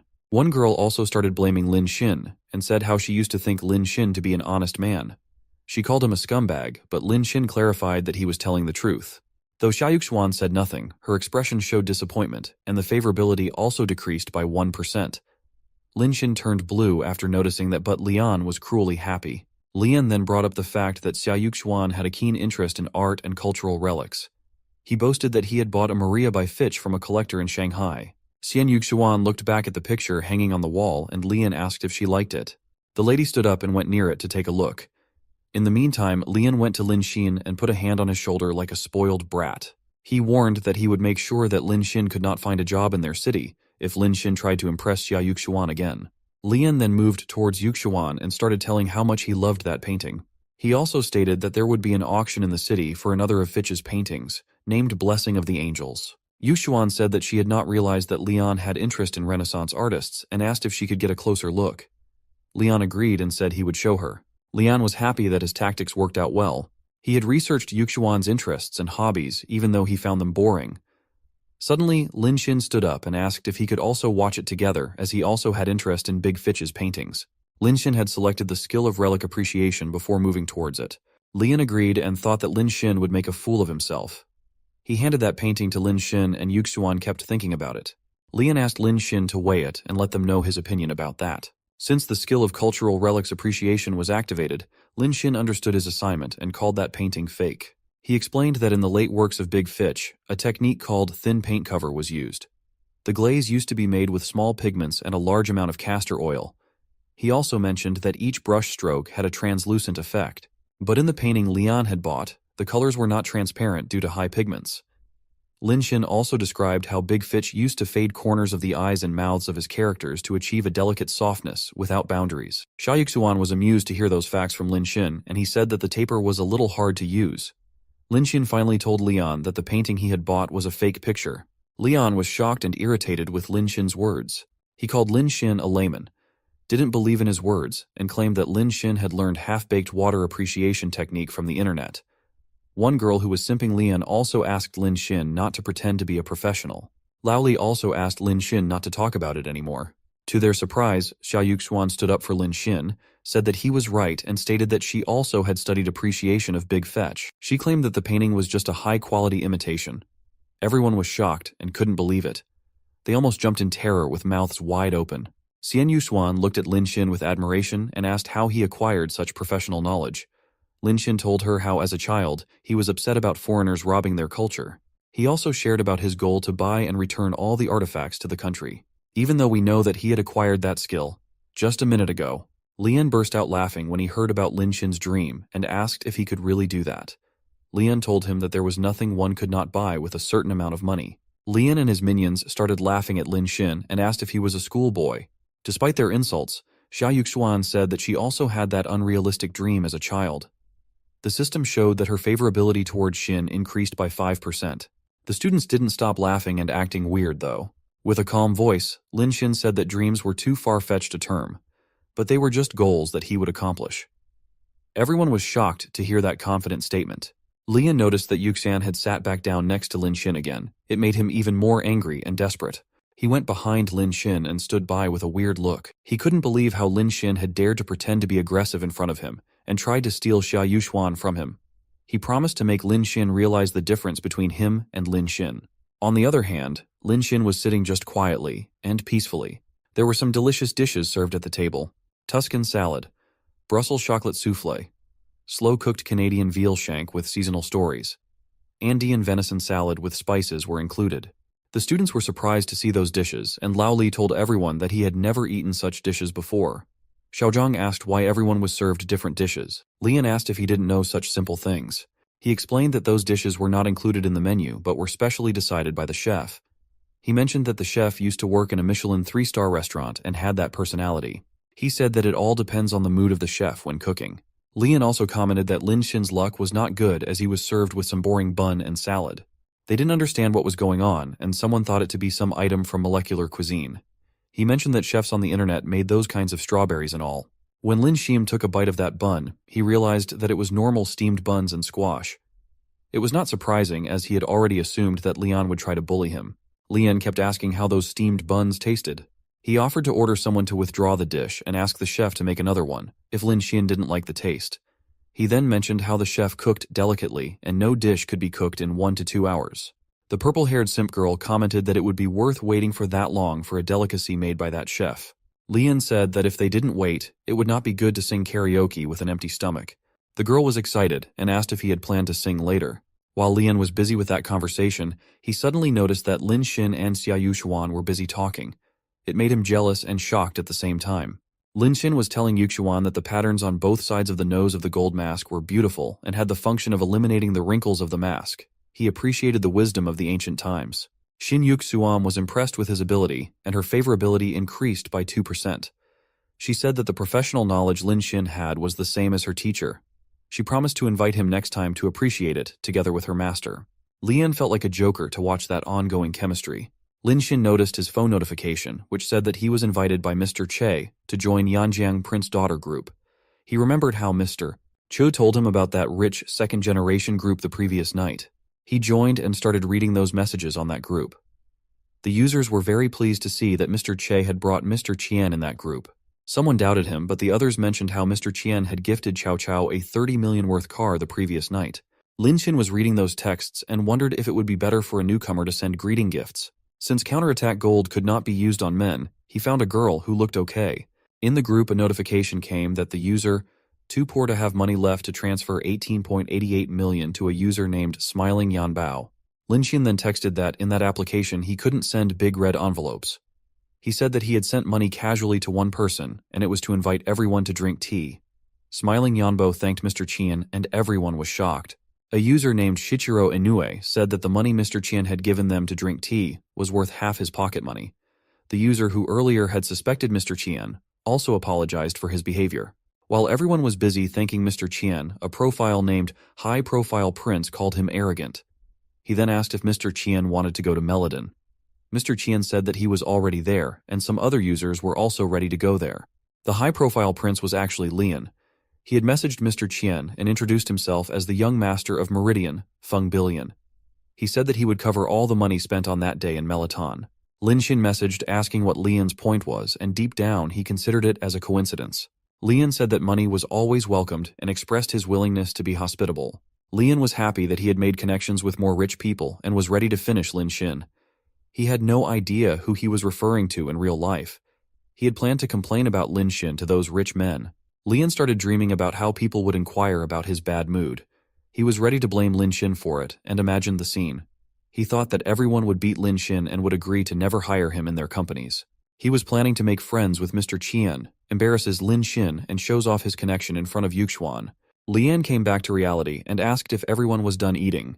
He said that he would take everyone to the karaoke room on the top floor. He also announced how he had made an appointment with some rich people in Yangjiang City, so that they would be able to get to know the rich people. The students who were always ready to lick Lian praised that deed too. It was a well-decorated golden hall where Lian greeted some rich men. A man referred to Lian as Feng Xiao and commented on how young he was. Lian also asked the man about his business. Lian's classmates were watching that from behind and wondered with the power he had. They were so grateful to Lian that opportunity and wished to hang out more with him. After all, it was money and power, which made people dogs. Lian then introduced Yuxuan to that man as the daughter of the Xia family. He also told Yuxuan that the man was Mr. Shu, the #1 real estate owner in that city. Mr. Shu said that he knew Xia Qimao, father of Miss Yuxuan. Yuxuan was holding a glass of wine and softly greeted Mr. Shu. The man also praised her beauty, but is not that creepy for an old man? A waiter called Lian in between and informed that one of Lian's classmates wanted to order a bottle of Jiawei Old Rosso sherry. The waiter pointed towards Lin Sim and asked Lian if he should give that or not. Lian was shocked and wondered about that news. The other students also heard that and called Lin Xin crazy because the wine was costlier, like tens of thousands yuans. They said that Lian was kind enough to bring them there, but didn't understand how Lin Xi dared to order such an expensive wine. Lao Li, being a good friend of Lian, tried to cover up and commented that probably Lin Xin didn't know about the price. To their surprise, Lin Xin stood up and said that it was what sherry was. He mentioned that it was all right because someone had actually invited him. When Lian heard that Lin Xin knew sherry, he decided to open that bottle. He definitely had an evil plan in his spoiled brain. He took the chance to humiliate Lin Xin and opened the wine. The students were discussing if Lin Xin also knew some wealthy people and wondered about the price of that wine bottle. After opening that bottle, Lian informed Lin Xin that the price was 250,000 per bottle. Since it was already open, he said that it was too late to regret it. He went very close to Lin Xin's face, was making weird faces like he won some kindergarten competition. Lian warned that if the local rich friend of Lin Xin could not pay the money, Lin Xin would have to pay back the price. He asked Lin Xin to go to dig coal and offered to arrange a job via his uncle. Lin Xin calmly said that he didn't understand wine and thought how he considered wine to be as expensive as their long names. Lian said that Lin Xin looked handsome when he pretended and asked him not to be embarrassed to pay later. Lian then moved towards the crowd of rich men and inquired about the whereabouts of Mr. Qian. Someone informed everyone that Mr. Qian was also in the Golden Hall. Suddenly a man was seen in the door, and everyone considered it to be Mr. Qian. To their disappointment, it was President Mr. Che. He apologized for being late. Everyone wondered why only Mr. Qian had not arrived there. Lian and others ran to find Mr. Qian without knowing what he looked like. Mr. Che noticed Lin Xin and ran to greet him. Since he had made, Mr. Qian waited, promising to punish himself with 3 cups. Everyone turned their heads to Lin Xin and wondered if he was really Mr. Qian. They were shocked and started screaming. Only Jia Yuxuan was clueless, as she didn't read gossip news. Lian was terrified to learn that and almost screamed. Lin Xin said that he was really Mr. Qian. The other second-generation rich kids started praising Lin Xin for his good look and young age. One person even asked if Mr. Qian had a girlfriend and wanted to introduce Mr. Qian to his sister. Lin Xin's classmates were more than shocked, and their jaws dropped. The pink-haired girl asked if Lin Xin was so rich. The other guy commented on how the other rich people were behaving like licking dogs in front of Lin Xin. Lao Li said that it was completely different from how those people were behaving with Lian. Lian was still in disbelief and aggressively told everyone that Lin Xin was cheating those men with unknown methods. He claimed to know Lin Xin's parents and said that they were just super poor. He didn't believe Lin Xin to be Mr. Qian. President Che was done with Lian's attitude and started scolding him. He insulted Lian and asked to shut up. Mr. Che also called Lian to be the trashiest person with the lowest education and ability. Mr. Cho mentioned how Lian just spent a lot of money given by his parents every month and called it a failed investment. He said that the stocks were losing money and considered it a shame to their group. He asked how Lian had dared to offend and scold Mr. Qian without any ability. President Che was very angry that he kept bad-mouthing Lian continuously. Lin Xin was enjoying the show with a wine glass in his hand. Che asked everyone to kick Lian out of that prince and daughters group. Lian was panicking and shaking his legs in fear. He asked Mr. Che not to do so. Lin Xin proudly raised his glass and said that it was okay, as Lian had promised to bear his expenses for that day. Lin Xin then asked the bartender to distribute the most expensive wine to all the audience. He also asked everyone to drink until they were satisfied. Everyone was so happy to hear that. He started praising and thanking Mr. Qian and money for that. Lian was laying on the ground, realizing the cost and his future. After the party was over, everyone was ready to leave. They thanked Lin Xin for inviting them and wished to meet again. A man was waiting for Jia Yuxuan with a long, luxurious car. She said goodbye to everyone and was the first one to leave. It was an extended Rolls-Royce, and the classmates expressed how jealous they were. Lao Li commented how Yuxuan was always humble despite being so rich. He said that he would show off his wealth everywhere in that situation. Lin Xin was also thinking about the same and considered that she deserved to be called a piece of gold. She was exposed to high-class society from a very young age. She had not shown any surprise after learning about Lin Xin's status, and even her favorability had not increased a bit. Lin Xin considered her as a hard person to get and wanted to spend money on her. After she left, Mr. Qi approached Lin Xin and showed him some photos. Since Lin Xin was not interested in cars of 30-40 millions, Che mentioned about an 80 million car. There were only 10 of that car in all over the world, and it was not even available in their country. Mr. Che was not sure if Lin Xin would like that, but after looking at those, Lin Xin's eyes brightened up. He complimented that it looked good, and Mr. Che excitedly ran to arrange it in a few days. Lin Xin's classmates were envious and considered Mr. Che to be very fast in dealing. Lin Xin checked his personal wealth, and it was 11,38370. He planned to spend more counterattack money to increase his personal wealth. When he was returning back at night, he noticed a girl crying in the street. It was Liu Cheng, and he went near. She was happy to see Lin Xin there and asked if he had come back. She started telling that her father had a heart attack and was admitted to the hospital. She mentioned that she would need 8,000 yuan for surgery, but her family couldn't afford that at once. She went very close to Lin Xin and asked if he could lend her the money. Lin Xin disagreed to believe her as she had used that father in the hospital excuse 5 times in the last 3 years. He said that she would buy branded items with that money and was not ready to give her even a penny. Liu Cheng's eyes were wide opened in disbelief and mentioned how he was willing to spend millions on Luo Yaxi. Lin Xin was not a fool anymore and said that he would do anything he wanted with that money. He cleared that Liu Cheng had no right in his assets. Thay Gold Digger was devastated and called Lin Xin heartless. She wanted to remind him that their breakup was not even a month ago. Lin Xin didn't buy her excuses and thanked her for his good days. He mentioned a dinner appointment he had for the next day and didn't want to chat. He left her with that condition even though she requested him not be cold. Lin Xin noticed that her favorability towards him decreased by 20%. He started thinking about Liu Cheng and remembered how he thought that Liu Cheng would change after the incident with Wang Xiao.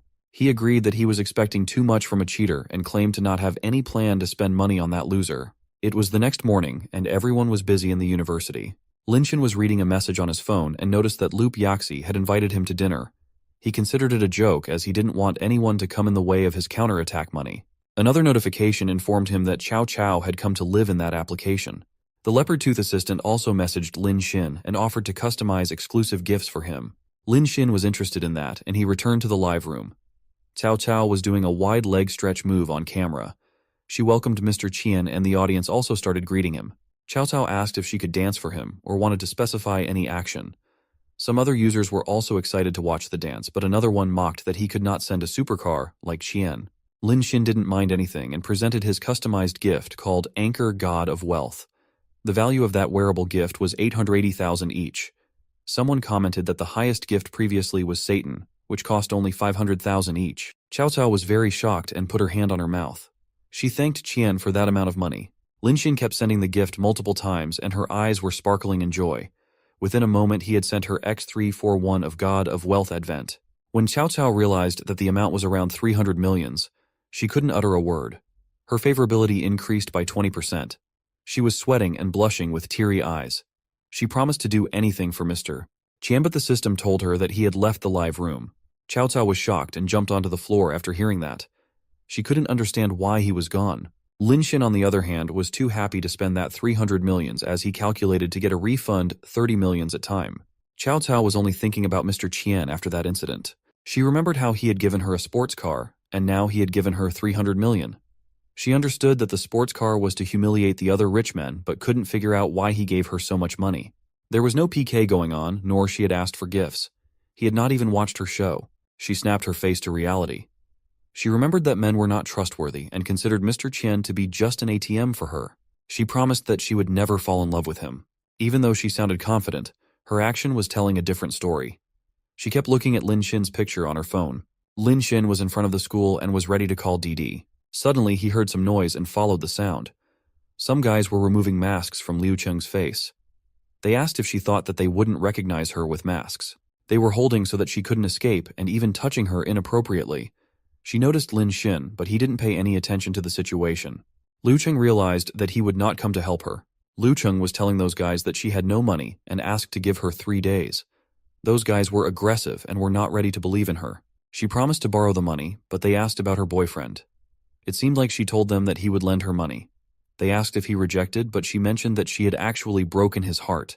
The guys thought that she was lying and called her boyfriend a scumbag.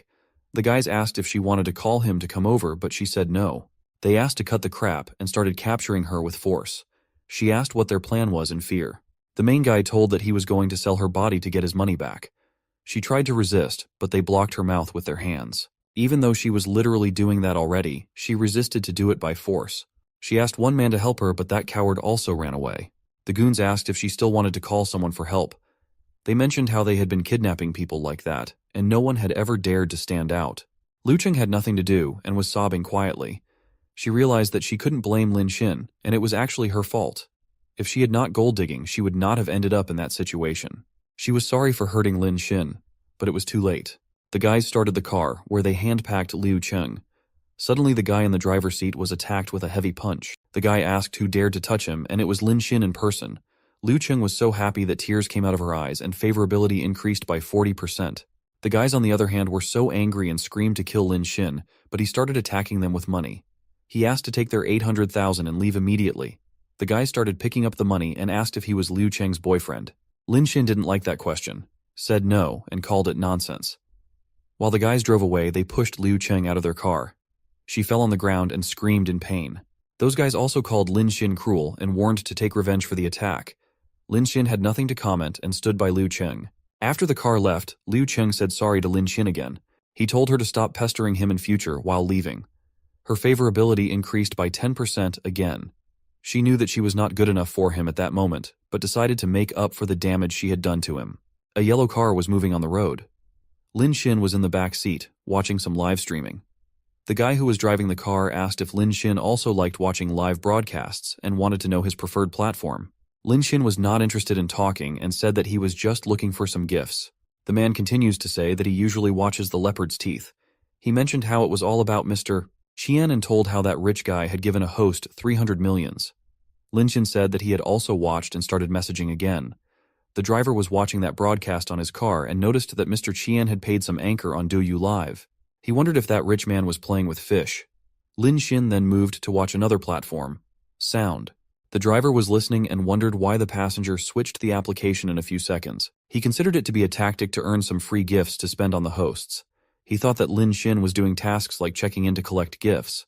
The man had not spent a penny to watch those shows and considered himself not that stupid. He advised Lin Xin to have fun watching those girls and asked not to get played by it. Even though the man told it as a kind advice, he had no idea who Lin Xin was. The man noticed another streaming notification of Mr. Qian giving money to some streamer. Lin Xin again switched to another application and the notification came in the driver's scene. The driver was too busy to figure out what was happening and drove roughly. Lin Xin asked him to drive steady instead. After Lin Xin got out of the car, the driver was still looking at him, wondering if that passenger was actually Mr. Qian. It was too troublesome to make appointments one by one, but it was the only way to spend those counterattack gold. Lin Xin planned to spread his net everywhere to get more chances. He was in a crowded area, looking for something. It was Nanting Village, next to the university. Many students used to rent houses in that place and prices were low there. The main reason was the consumers, which were mostly college-going students. He wondered why Luo Yaxi had invited him to that place for dinner. Luo Yaxi appeared in front of him, wearing a very attractive black dress. She was excited to meet him finally and greeted. Lin Xin turned red after watching that beauty. She held his hand and grabbed him into a room. The place was nicely decorated and maintained. He wondered, but Luo Yaxi jumped into his chest and hugged. She mentioned how he had chased Liu Cheng for 3 years, which proved how dedicated he was as a person. She also said that Xin never asked her anything in return, even after spending a lot of money on her. It was not like some other boys. She said that even though she had been in a few relationships, she had protected herself. She was looking desperate and went very close to Lin Xin. Suddenly, Lin Xin remembered how Luo Yaxi had more than 90% favorability, which was the degree of falling in love. He understood why Luo Yaxi looked different. He was so busy counting the refund that he had forgotten about that ride. He moved towards her and said that if she had no problem getting into his arms, he would not refuse either. He was not afraid to spend money and started having that fun. He noticed that Luo Yaxi was in some pain and apologized for pushing it hard. The lady was so in love that she asked him to do it as he liked. He started pushing himself into her with passion and taking off the clothes. Suddenly Lin Xin heard a voice asking someone called Nana not to leave. He recognized that it was Zhou Tong's voice. They watched from the window and noticed a scene. A girl was leaving the place while Tong, a friend of Lin Xin, was asking her not to leave. The girl looked back and punched so hard that his spectacles fell on the ground. She asked why the boy was being loud and if he was not embarrassed enough. While she was leaving, she threatened him to let the whole school know about that incident. The glass was broken, so thus the heart of that boy. Lin Xin went downstairs and picked up the broken spectacles for the boy. He asked what was going on there. The boy recognized Lin Xin and told him everything. He told how Nana, the girl and the boy had been in love for half a year. After wearing the glasses, he noticed Luo Yaxi in that beautiful attire. His eyes sparkled, and Lin Xin told him that she had invited him for dinner. Xin asked Tong to continue his story. Tong said how he and Nana had made an appointment to watch a movie. He mentioned that Nana proposed to go shopping before the movie. She wanted to buy an anti-wrinkle series, which costs 8,000.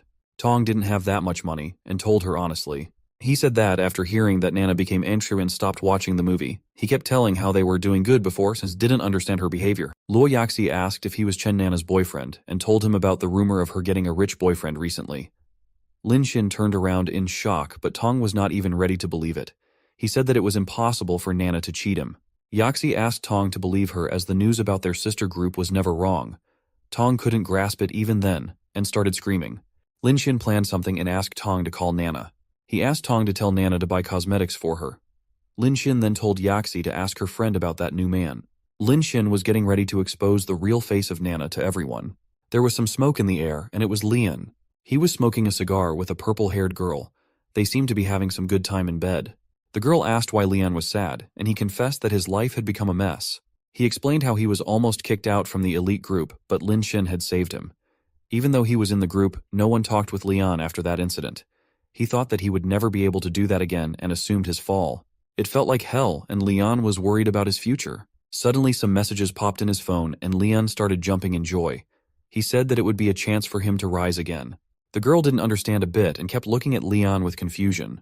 Actually, Lian wanted to know if anyone from that elite group owned a shopping mall. He was willing to borrow their place to support his roommate.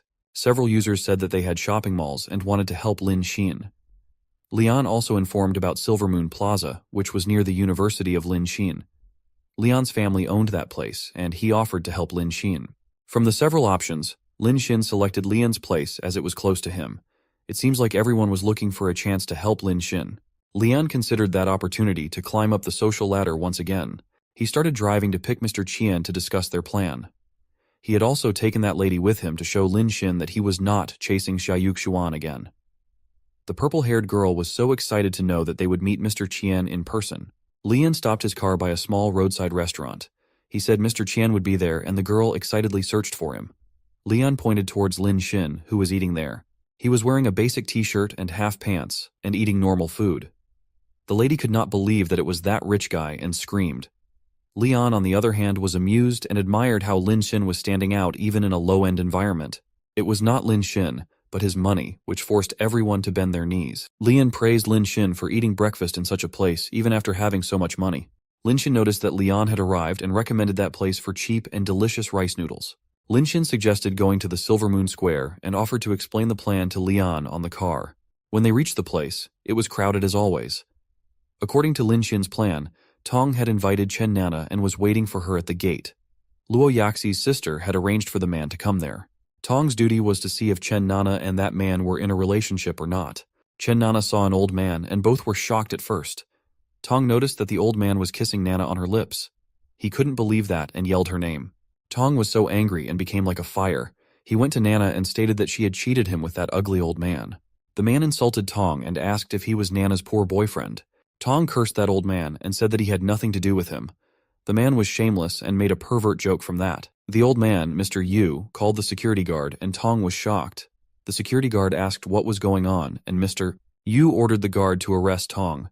He complained that Tong had been affecting his shopping with his girlfriend. Tong couldn't grasp the reality, and the guard also asked him to leave. He tried to explain how that man was actually dating his girlfriend, but Nana asked him to stop his nonsense. She hugged that sugar daddy and called him boyfriend. Tong's heart was broken into pieces, and he asked why she was doing that to him. He said that their 6-month relationship is worth more than that old man. Tong was so delusional to compare money with some stupid feelings. Nana asked if Tong had not realized how much power that old daddy had. She mentioned that the old was a million-level VIP customer of that mall. She asked why she would want to endure hardship by being Tong's girlfriend. She mentioned how one should think about their future. The old man also advised Tong not to think about love at that age. He asked him to make money so that he would be able to get a 20-year-old girlfriend in his 40s. That pervert was holding the gold digger like a trophy. Tong had nothing to do, but he couldn't also agree to that hard reality. He was almost broken and devastated. A sports car stopped at the parking lot and attracted their attention. The old man told Nana that the person in that sports car was the young master of a famous hotel and was also the owner of that shopping mall. He mentioned how he had done a lot of business with him. Nana was so excited, and her eyes were wide open. She complimented Mr. Chu for being an amazing person. She noticed Lian coming to greet her old boyfriend and was super happy. To their disappointment, Lian approached and hugged Tong instead. It was surprising for both that ethicless couple and Tong. Lian asked Zhou Tan if he had checked their shopping mall. He was holding Tong like they knew each other so well. Lian said how he wished Tong to think about that investment again and mentioned the development of 2 upcoming malls. Lian also said that he was looking forward to their cooperation. Mr. Chu and Nana were shocked and started screaming as if they had seen a ghost. They couldn't believe that Tong was investing in Feng Shao. Suddenly, Nana noticed a lady with a beautiful figure and mini dress. It was the purple-haired girlfriend of Lian. She commented how Zhou Tong liked to make people wait for so long. She went to Tong, slided her head on his shoulder, and asked if he had not promised to buy her some expensive bags. She asked him to buy her from the latest summer collection. Nana was terrified and asked how Tong could be so rich, even though he had no money to buy cosmetics worth thousands. The girl looked slightly and asked if Nana was even worthy to spend money on, which infuriated Nana. Tong noticed Lin Xin at a distance and understood that the two unknown people were hired by Lin Xin to help him. While the lady was hugging him, Tong told Lian that he was inspecting the operation of the mall. He mentioned that the face of the old man had ruined his experience and said how he claimed to be some kind of million VIP. Lian pretended to be angry and asked how a person like that had become VIP of his mall. He said that it had brought down the style of his whole mall and ordered the security to call their manager. He also ordered his staff to cancel the VIP and asked to pay the old man the 2 million for breaking the contract. 10 security guards agreed, and Mr. Chu was furious. He threw Nana out so hard that she fell on the floor. He said that he would not upset Mr. Feng because of that girl, as he would lose his building materials business from that. He tried to explain the incident as a misunderstanding and started apologizing to the young guys. He asked to treat himself as a fart. Even though it was so lame, Tong laughed and made a joke on him. Lian also asked the manager to remember the faces of Nana and Chu and ordered the guards to blacklist them from his plaza. Chen Nana and Mr. Chu were so doomed and tried to beg in front of Tong. Zhou Tong was not ready to forgive and commented that the old man might not make it due to age. Chen Nana didn't understand what they should do after that. All that humiliation was enough to make Mr. Chu frustrated. He realized that he had no chance with Mr. Feng anymore, so he started cursing. Mr. Chu bragged that his company was famous and one Lian could do nothing to harm him. Suddenly, a lot of cars rushed towards that mall. The rich second-generation youngsters parked their cars there and started talking about the ride. Nana and Mr. Chu were shocked again to see all those people together in one place. Their faces turned purple and jaws were dropped. Everyone came towards Lian and Tong. One rich lady asked if the guy in spectacles was Mr. Zhou. Someone said that Lian should not take all the benefits and asked to give them next chance too. Lian then explained that it was an honor to help with money, but that day was all about who knows who. They all started discussing how Mr. Chu dared to offend Mr. Zhou. Mr. Chu heard that and panicked because he realized that this time he was really over. Zhou Tong thanked Lin Xin for the help. Lin Xin said that there was no need for a thank you in friendship. He also mentioned that taking revenge was more important. Tong then inquired how Lin Xin knew so many rich people. To cover up his reality, Lin Xin said that those were actually merry-go-rounders who also do acting. Tong somehow buys that lie without further questions. He then took leave from Lin Xin to go back to school and offered to bring some fried rice from the cafeteria. Lin Xin asked him to remember not to add duck neck in his rice. The rich kids were watching that and wondered why Mr. Qian was doing that. Someone said that he might have some good reason, and a lady said that Mr. Qian was down to earth. A lady was looking at Lin Xin and thinking something. Lin Xin then thanked everyone for helping out. He invited everyone to treat some spicy hot soup. The crowd thanked him but considered the hot and spicy soup part as a joke. Lian appreciated the humor and suggested everyone to go to the bar on the 7th floor. People supported the idea and asked Mr. Qian to pay the bill. Lin Xin was worried from inside as he had never been to any fancy bar before. He wondered if it would be expensive. After everyone reached the bar, they started talking. Someone mentioned how the streaming platforms had started to hire good-looking anchors after Mr. Qian had spent 100 millions in love broadcast. A man commented how he started to feel poor compared to Mr. Qian. 4 people were drinking in a group. A man told how he thought Lin Xin to be the son of an invisible rich man, and a girl also agreed. They suddenly noticed that a lady named Yanyan was quietly drinking. The man asked why she was doing that. He then started explaining how he actually wanted to help that lady, but her program was so expensive. He further clarified that it was not just money, but the program was also nonsense. He asked how her small team dreamt to solve a problem which was not solved by China's biggest tech gurus. He also asked why she was so determined to start her own business, while she could just bow down to her father. Those lazy rich guys were doing nothing except spending money, and dared to advise someone to stop dreaming. Without realizing how worthless he was, the man also asks the lady to satisfy Mr. Qian to get money. He wanted the lady to travel comfortably with other money. Even those taunts could not demotivate Yanyan. She stood up in anger and said that she was not someone who gave up. She left the table telling that she would hug Mr. Qian's thigh if they didn't lend money because of her father's fear. The man discussed that Mr. Qian would also reject her idea after knowing her business plan and assumed that she would be disappointed. Some other people were busy talking with Lin Xin. A girl in a red dress informed him about a hot nightclub and the shows aired in the VIP area. She invited Lin Xin to experience it someday. Another man called the nightclub noisy and asked Lin Xin to attend his private party. He even offered to send a car to pick him. A man asked if Mr. Qian had interest in California poker, as he had a field for that. Lin Xin was exhausted after hearing that nonsense for a while. He said that even though those plans were good, he only had interest in spending money rather than playing. He knew that actually those men wanted to establish a relationship with him. Lin Xin noticed a lady approaching him and asked if he really liked to spend money. It was Yanyan, and she pushed Lin Xin with her hands on his chest. She asked if Lin Xin would like to spend money on her. The guys were shocked to hear that proposal. Lian asked if she had burned the money Mr. Qian had given her on the chat. A guy yelled and asked Mr. Chai not to give any money to that little girl. He claimed that she was doing something outrageous and anyone involved would be ruined. Zhang Xian, aka Yanyan, was so done with their talks and screamed to shut their mouth. Lin Xin asked if she was Yenbo in the group and wanted to know why she needed money. The system showed that Lin Xin had found a high-level woman. Her age was 25, with 172 cm height and 49 kilos weight. Her favorability was 10%. Lin Xin didn't want to miss an opportunity which had come to his door on its own. Xian told Lin Xin that she was working on industrial chips. A person again tried to advise Mr. Qian that he should not listen to that lady. She didn't stop though, and stated how it was academically a valid thing to do. She explained that the project was only suffering a small technical problem which was not resolved. The people didn't stop blaming her for burning billions and said that she would not earn a Nobel Prize for that project. Zhang Xian was not someone who was afraid of people and almost kicked them with words. She moved towards Lin Xin and asked if he would be interested or would prefer to laugh like others.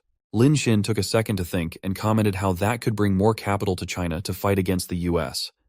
He said that currently the United States was suppressing China in technology. He announced his willingness to spend on that project of Zhang Xian. The rich kids were shocked and almost spilled the things they had in their mouths. Xian asked if Mr. Qian wouldn't research her company, the possibility of success and cost. She mentioned how it was likely to go down the drains. Lin Xin said that there was no need for those and was willing to send the money first. He asked to send him the contract later. He decided to transfer 500 million and even told her to ask for more money if needed. Even though the project doesn't work out, he said that it would be fine. He was just there to encourage entrepreneurship. He even mentioned how he felt Xian to be a trustworthy person. She was the only one who was interested in business and talked about it. Zhang Xian was impressed with the words and started blushing. She noticed that her account was credited with 500 millions and realized Mr. Qian was not kidding. Her favorability increased 20% as she understood that Lin Xin really trusted her. The guys who were trying to cancel the deed were shocked. They considered Lin Xin to be super rich, who didn't even investigate before investing 500 millions. They said that it could only be expected from Mr. Qian. Lian even wondered if Lin Xin had fallen into love with Yan Yan. When they were busy talking, Lin Xin bid them goodbye, mentioning some urgent work. The lady was still standing there, watching the screen of her phone. After Lin Xin left, the crowd of rich men started talking about the bill. They asked who would pay that bill of $33. Someone asked if it was on Qian as he had invited them there and mentioned how Mr. Qian always escapes. The other people were offended by those words as they believed Mr. Qian just tends to forget about small bills. They started attacking the person asking how he could even think about Mr. Qian in that way. In reality, the bill was too expensive for Lin Xin and he didn't want to pay that. In the home, Zhang Xian was busy cycling inside the room. She was connected in a video call with her friend. They were talking about Mr. Qian, who had invested in Yanyan's project. Yanyan told how she could not believe it either and mentioned how he was a different man. The girl with whom Yanyan was on call was Xiaoyuk Xuan. She congratulated Yanyan for solving the most crucial problem of her entrepreneurial journey. Xian remembered how she used to ask for money from her father. He didn't want her to open a business and asked to handle the family-run business instead. He had also frozen her cards to limit her spendings. She even tried to convince her uncles, but they also asked her not to bother them. They even advised her to stay inside and commented that she should have gotten married already. When she remembered her hurdles, Xian became more focused on her goals. She then asked Yuxuan to stop talking about her business and wanted to know about the reunion Yuxuan had attended. Xia Yuxuan told how the reunion was normal, but a classmate of hers really surprised her. She mentioned how his appreciation skills were similar to her master. Xian could not believe that Yuxuan had grown some interest in someone, as it was so unusual. She wished that the man should not look like a nerd. Yuxuan asked if Xian was also not interested in the man who had invested a lot of money with unconditional trust. Xian yelled that she never said to have interest in him. The two had no idea that they were talking about the same guy, Lin Xin. While Yuxuan was busy reading a book, a lady entered her room. She called Yuxuan and reminded her that Mr. Cao would be a future shareholder of their museum. She advised Yuxuan to get close to Mr. Cao. Yuxuan seemed not so happy about that but agreed with her mother. Lin Xin had entered his dorm room to find his friend, Wu Zhi, in bed. He asked what had happened to him. Zhai informed that he had a fever and requested Lin Xin go attend his duty for that day. He promised to pay Lin Xin 150 yuans for a day. Lin Xin agreed, asked Zhi to rest, and started finding the uniform. Wu Zhi worked part-time at the Wuxian Museum 3 nights a week. Zhou Tong and Zheng Hao were scared of the dark, so Lin Xin had to go to work when Zhi was unable to go. He wore the uniform, asked Zhi to rest well, and advised not to move around. When he reached the museum, there was no one in that museum. He wondered if it was booked. He decided to spend some money on anchor shows in his spare time. While he was busy in live streaming, girls were thanking him for super gifts. A car stopped at the museum gate. From the car, a man with attitude and his lady assistant get off. He was Mr. Chow, and a man greeted him well. He mentioned that Mr. Xia's family was waiting upstairs for Mr. Cao for a long time. Cao asked the subordinate man to take him there. When they passed Lin Xin, he was busy on the phone and didn't notice the people. Mr. Cao angrily asked if the museum had hired a blind man. He also asked the subordinate if they hadn't teach their workers to greet someone on arrival. Lin Xin stood up, apologized, and welcomed Mr. Cao. The man also apologized and mentioned that Lin Xin was a college student, working part-time there. The women commented that Lin Xin's lifelong career might be being a security guard. Mr. Chow also taunted him, asking if his college didn't teach him to bow head in 90 degrees. Lin Xin was already irritated and replied that school had taught him, but not to losers. His attitude infuriated Mr. Chow, and he asked if Lin Xin was trying to teach him a lesson. He asked the man to fire Lin Xin immediately and didn't want to see his face anymore. The man tried to explain about the manpower shortage, but Mr. Chow was not ready to agree. He said that Director Xia had to listen to him and asked to fire Lin Xin. The man agreed and showed Mr. Chow the way upstairs to meet the director. Lin Xin was standing there and feared if he would kill Wu Zhi's part-time job. He suddenly remembered that it was a museum run by Xia Yuxuan's family. He wanted to hurry up and find her to talk about love. The director Xia welcomed Mr. Chow with his wife and daughter. They shake their hands, and Xia Mao admired Chow's willingness to contribute to the cultural relics. He asked Yuxuan to come and show Mr. Chow the museum. She hesitantly agreed to it, and her father warned that it would depend on her to get investment from Mr. Chow. Xia Yuxuan directed Mr. Chow towards the treasure of the town hall. She showed him the last calligraphy painting from the Tang Dynasty poet God.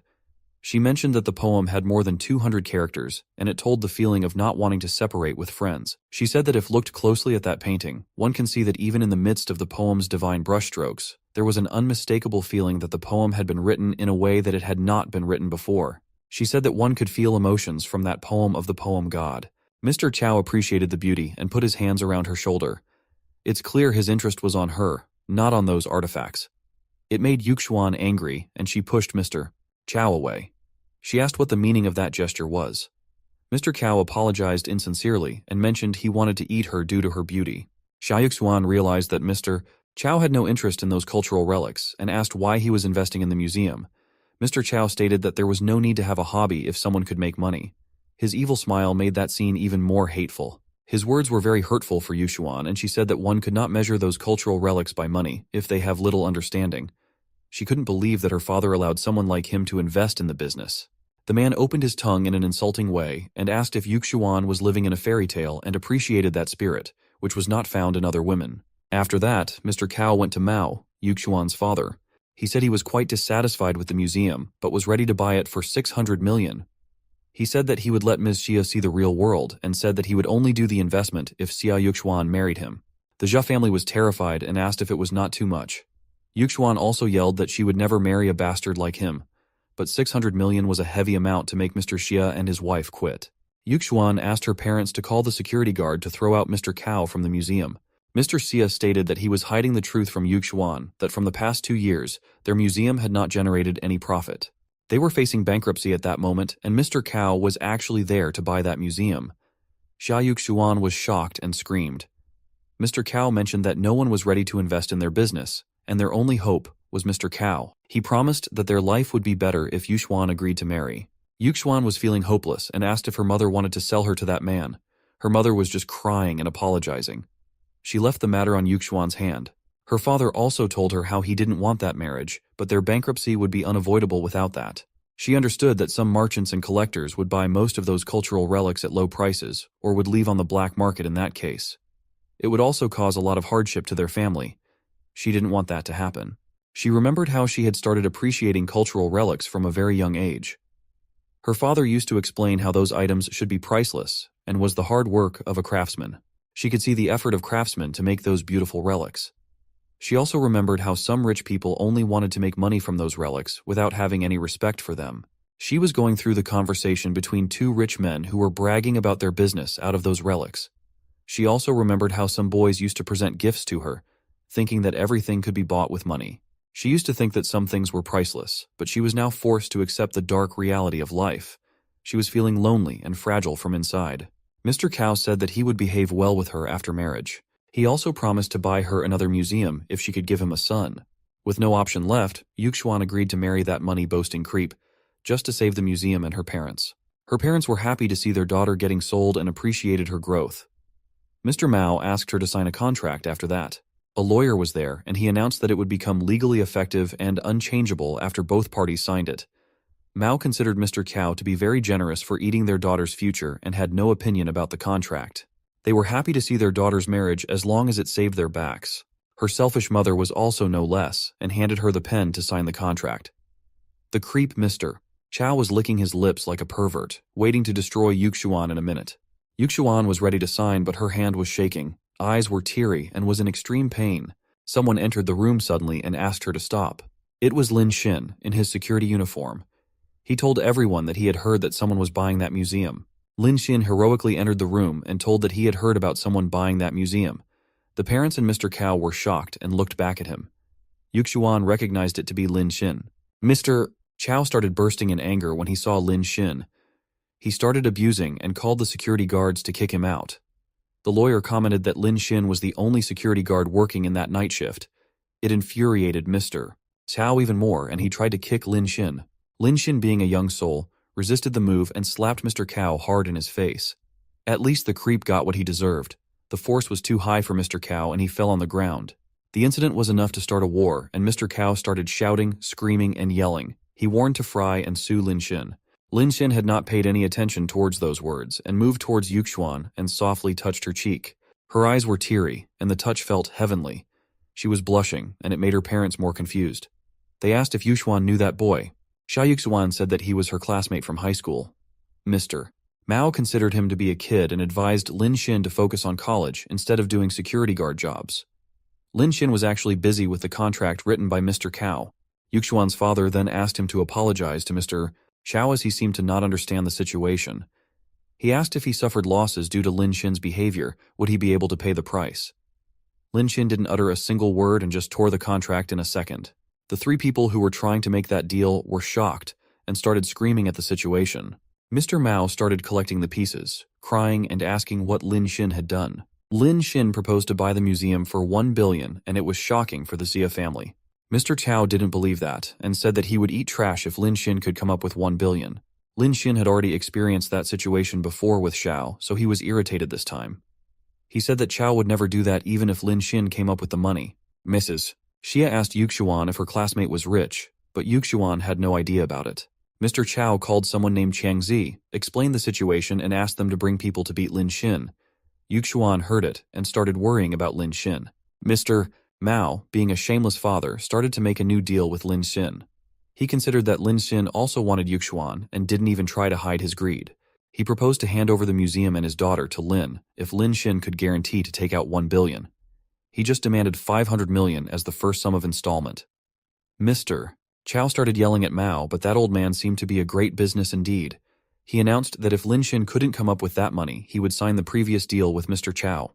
Xia Yuxuan was standing there, without any expression. She was probably blaming herself for having a creepy father. The lawyer was even more quick and had prepared a new contract immediately. All conditions were kept the same except the name and amounts. Lin Xin started reading the contract and commented how it only consisted of 3 words. Sell your daughter. Mr. Chow could not bear Lin Xin anymore as he thought that Lin Xin didn't have the money. He asked Lin Xin to leave before his people came to beat. Lin Xin paid no attention to Mr. Cow's yelling but was focused on an internal change. He found it hard to understand what was happening and just went near the calligraphy painting. He started reading the poem and commented that it was the strength of character of cultural relics. Mr. Cow, the lawyer, and Yuxuan's parents were watching him with confusion. Lin Xin said that he wanted to make some changes in the contract. He asked the lawyer to change the details for him. but he said it was not something Lin Xin could change on his own. Xiaomao shamelessly said that he would not decrease a penny. Lin Xin then explained that he wanted to pay 1 billion only for the museum, and artifacts inside would not be included in the contract. The money-loving trio couldn't grasp the fact and screamed. Lin Xin said that those cultural relics were priceless treasures of the museum that could not be measured with money. Xia Yuxuan was really impressed and was listening to him with admiration. Lin Xin further said that those relics would be owned by the Jia family. Since Xia Yuxuan loved and respected those a lot, he had given the rights to use the museum and manage the relics to her. Lin Xin said that he would become the largest shareholder and would decide the rights. He said that Yuxuan was going to be the owner of the museum and asked her to sign the contract. He went close to her and asked her to contact him at any time if she needed money or any trouble. Xia Yuxuan was looking at him in admiration and couldn't believe how things turned out to happen. Surely she had better classmates than her own parents in that case, and her favorability increased by 10%. Lin Xin then took out his golden card and transferred the whole money at once. Mr. and Mistress Mao and Mr. Chao were terrified to see that happening.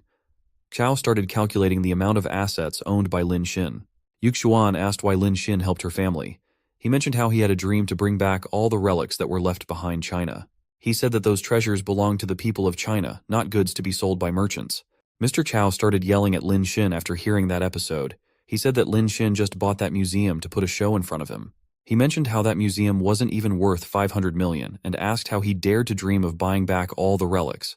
He said that if Lin Xin had guts and money, he must go to the auction in Japan, happening next month. He mentioned that China's long-lost miles of mountains and rivers and the glazed goddess of mercy would all be there. He said that each one would be worth billions and asked Lin Xin to go there, instead of taking. Lin Xin asked Mr. Chao to wait and watch. Mr. Cao suddenly ran out of that room, and the lady who was accompanying him fell short. When they were leaving the premises, she asked if they should still beat Lin Xin. Mr. Chao didn't want to fight as he knew Lin Xin might not be a normal person. This time he had accepted his defeat but had other plans in mind. Someone called Chao, and he picked up. A man asked if the purchase of the museum was successful. The man mentioned how they couldn't fail in that to accomplish their goal of some East Asia artifacts collection program. The person on the other end was Mr. Kamita. Mr. Cao told the whole situation, how a brat named Lin Xin messed up their plan. He also mentioned how he had managed to get Lin Xin to attend the auction. He said that Mr. Kameta would get a chance to personally make Lin Xin apologize. Mr. Kameta was happy to hear that and found it interesting. He mentioned a Chinese saying which goes like a true dragon who isn't afraid of being refined by fire. Kameta said that what belongs to him would not be taken away by others. Mr. Cao was also excited to see the power of Mr. Kameta in that scene. After the contract was signed, Lin Xin became the largest shareholder of the museum. The Xia family couldn't thank him enough and invited him to attend a late-night dinner at a hotel. Her father also pushed Yuxuan to have a drink with Mr. Lin. The old man had not learned any lesson and was still trying to present his daughter as Sale Bailey. Lin Xin was not happy with that and left the place mentioning how he had a night shift to work. Xia Yuxuan enjoyed his attitude and her favorability increased by 10%. She followed him downstairs and asked if he would really visit Japan. Lin Xin says that he didn't joke and was ready to go there. Xia Yuxuan said that she would also go with him when the time comes. She asked for Lin Xin's permission. In the morning, Lin Xin returned to his dorm room after his shift. He was feeling sleepy while working. At his duty last night, Xia Yuxuan chatted with him for half the night. She had fallen asleep suddenly, and it was worth watching. Lin Xin could only sit there and stare at her. After that night, he was feeling very sleepy. Luo Yaxi and Liu Cheng noticed his condition and asked if he was suffering from insomnia. His other roommates were also curious about it. Yaxi threw herself on his arm and said that lack of sleep was not good for his health. She advised him to skip school and proposed to go to a rented room to relax. Liu Cheng yelled at her and asked to stop wild thoughts. She mentioned how classes were important to attend and proposed to sit beside him in class. She suggested Lin Xin rest on her thigh so that he could listen and rest at the same time. He was not happy to see Chung again and asked if she had forgotten his words. Yaxi was hugging him from the side at that time. Chung said that even though she remembered every word that Lin Xinjia said, she couldn't resist her feelings for him. She claimed to have fallen for him completely. She also mentioned how she wanted him back in his life, no matter if he is poor or rich. She offered him a golden paper crane and suggested they start their relationship from the beginning. She promised to make up for her mistakes and to cherish him this time. The students who were present in the hall started clapping for the confession. They asked Lin Xin to accept the proposal, which made Yaxi furious. Liu Cheng mentioned how Lin Xin had made 999 cranes for her, which she used to throw away. She imagined how hurt he was and presented him with the 1,000th paper crane, made by her.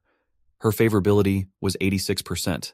Lin Xin was determined to not get fooled by Liu Cheng again. He was angry how she had lied to completely fall in love, whereas she was just at 86%.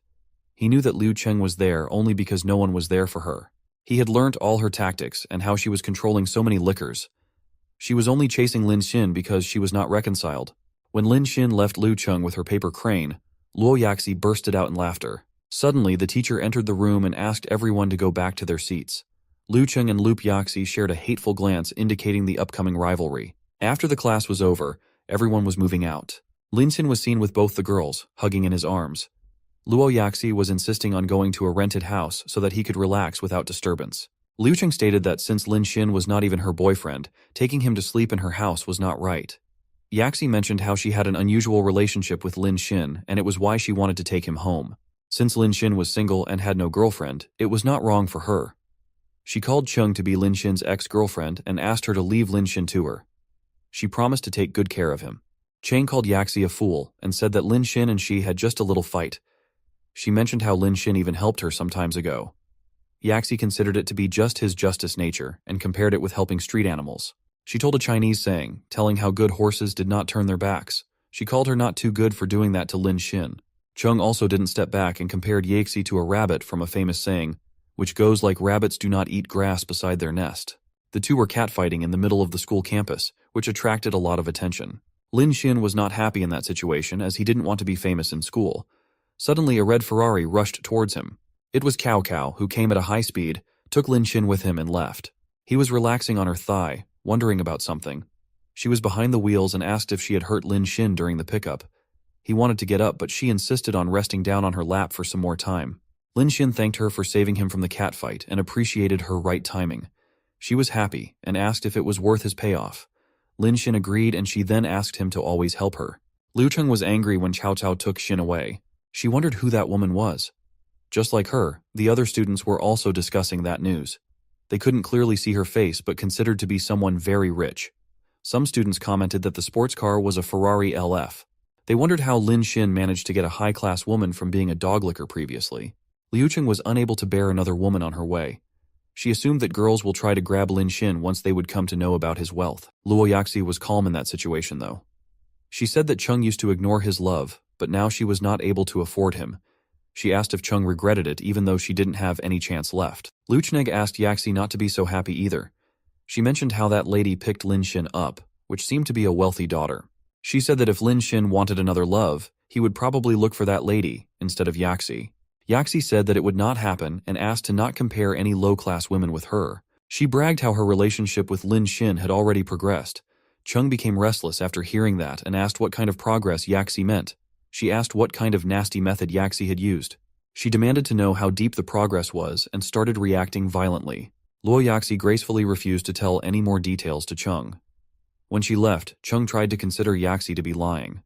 Suddenly she remembered how simple Lin Xin was, but couldn't guarantee how long it would last under such a siege. She understood that she couldn't afford to move slowly and started planning. Since she was ex-girlfriend of Lin Xin, she knew exactly what he likes and dislikes. She had decided to use those to get him back.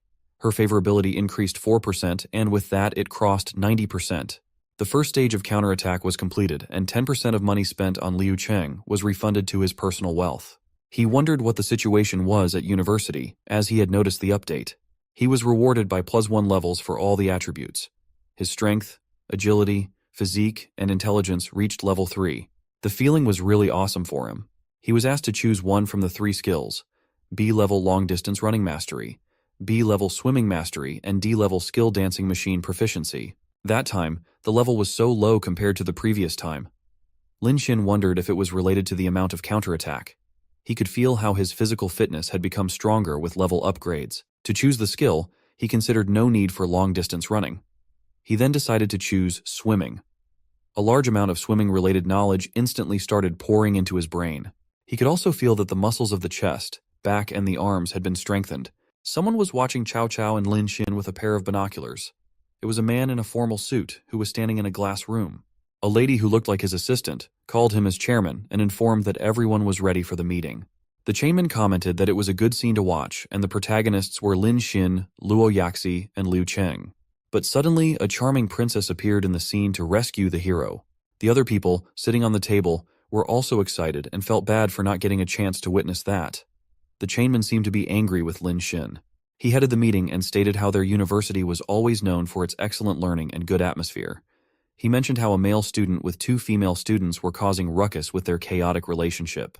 He was also aware of the lady, who raced at high speed in the campus. The chainman yelled at a person, called Joe, and asked if those students were from his department. Joe agreed and mentioned that the male student was Lin Xin. The chainman said that the previous chairman used to compliment Joe, from the speaking and literature department, to be serious and responsible in his work. He said that he was also expecting high from Joe. Joe was flattered with that appreciation, bowed down in front of the chairman and thanked him. He also promised to punish Lin Xin for that behavior, but the chairman had different plans. He said that their student council serves all students in the school. He wanted Lin Xin to repent his misdeeds and promise to not repeat it in future. Joe also agreed and decided to do that instead. In the next afternoon, we could see the school swimming pool, where many students were swimming. Lin Xin was there with a cleaning mop and a friend. The friend said that their student council was too much. It seemed like the council had given Lin Xin a warning and punishment to clean the swimming pool for a semester. Lin Xin accepted his punishment as he considered that it was wrong for his friend to be speeding on the campus. Again, he said that it was not a bad punishment either, referring to the girls in bikinis. So many girls from the swimming department were practicing there, which was a heavenly scene for any boy. In the pool, a very attractive girl with pink hair was swimming. Another girl referred to her as Xiaoyu and complimented her figure. Xiaoyu asked the other girl to stop touching her.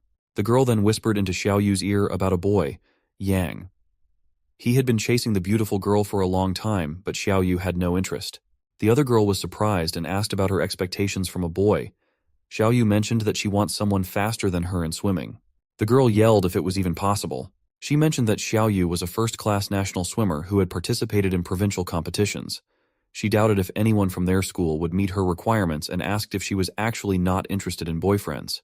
The girl noticed Lin Xin, who was busy cleaning the floor. She showed Xiaoyu and mentioned how Lin Xin was trending among the male students. She also told her about many girls chasing him.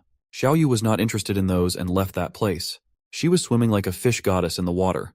Suddenly, her feet started cramping unusually. She was shocked as she even had stretched her body before entering the pool. Within a moment, she started drowning in the water. Few girls were watching her, but they thought it was some driving technique Xiaoyu was practicing. They were complimenting the art of death without knowing. Xiaoyu was trying to ask for help but couldn't due to the heavy water pressure. Fortunately, Lin Xin noticed that she was in danger. Without wasting a moment, he jumped into the water to save her. Yang was just yelling without doing any significant help. Lin Xin swam towards Xiaoyu and held her around the waist. She was nervous and started screaming and yelling. She asked him to not touch her. Probably she just wanted to drown.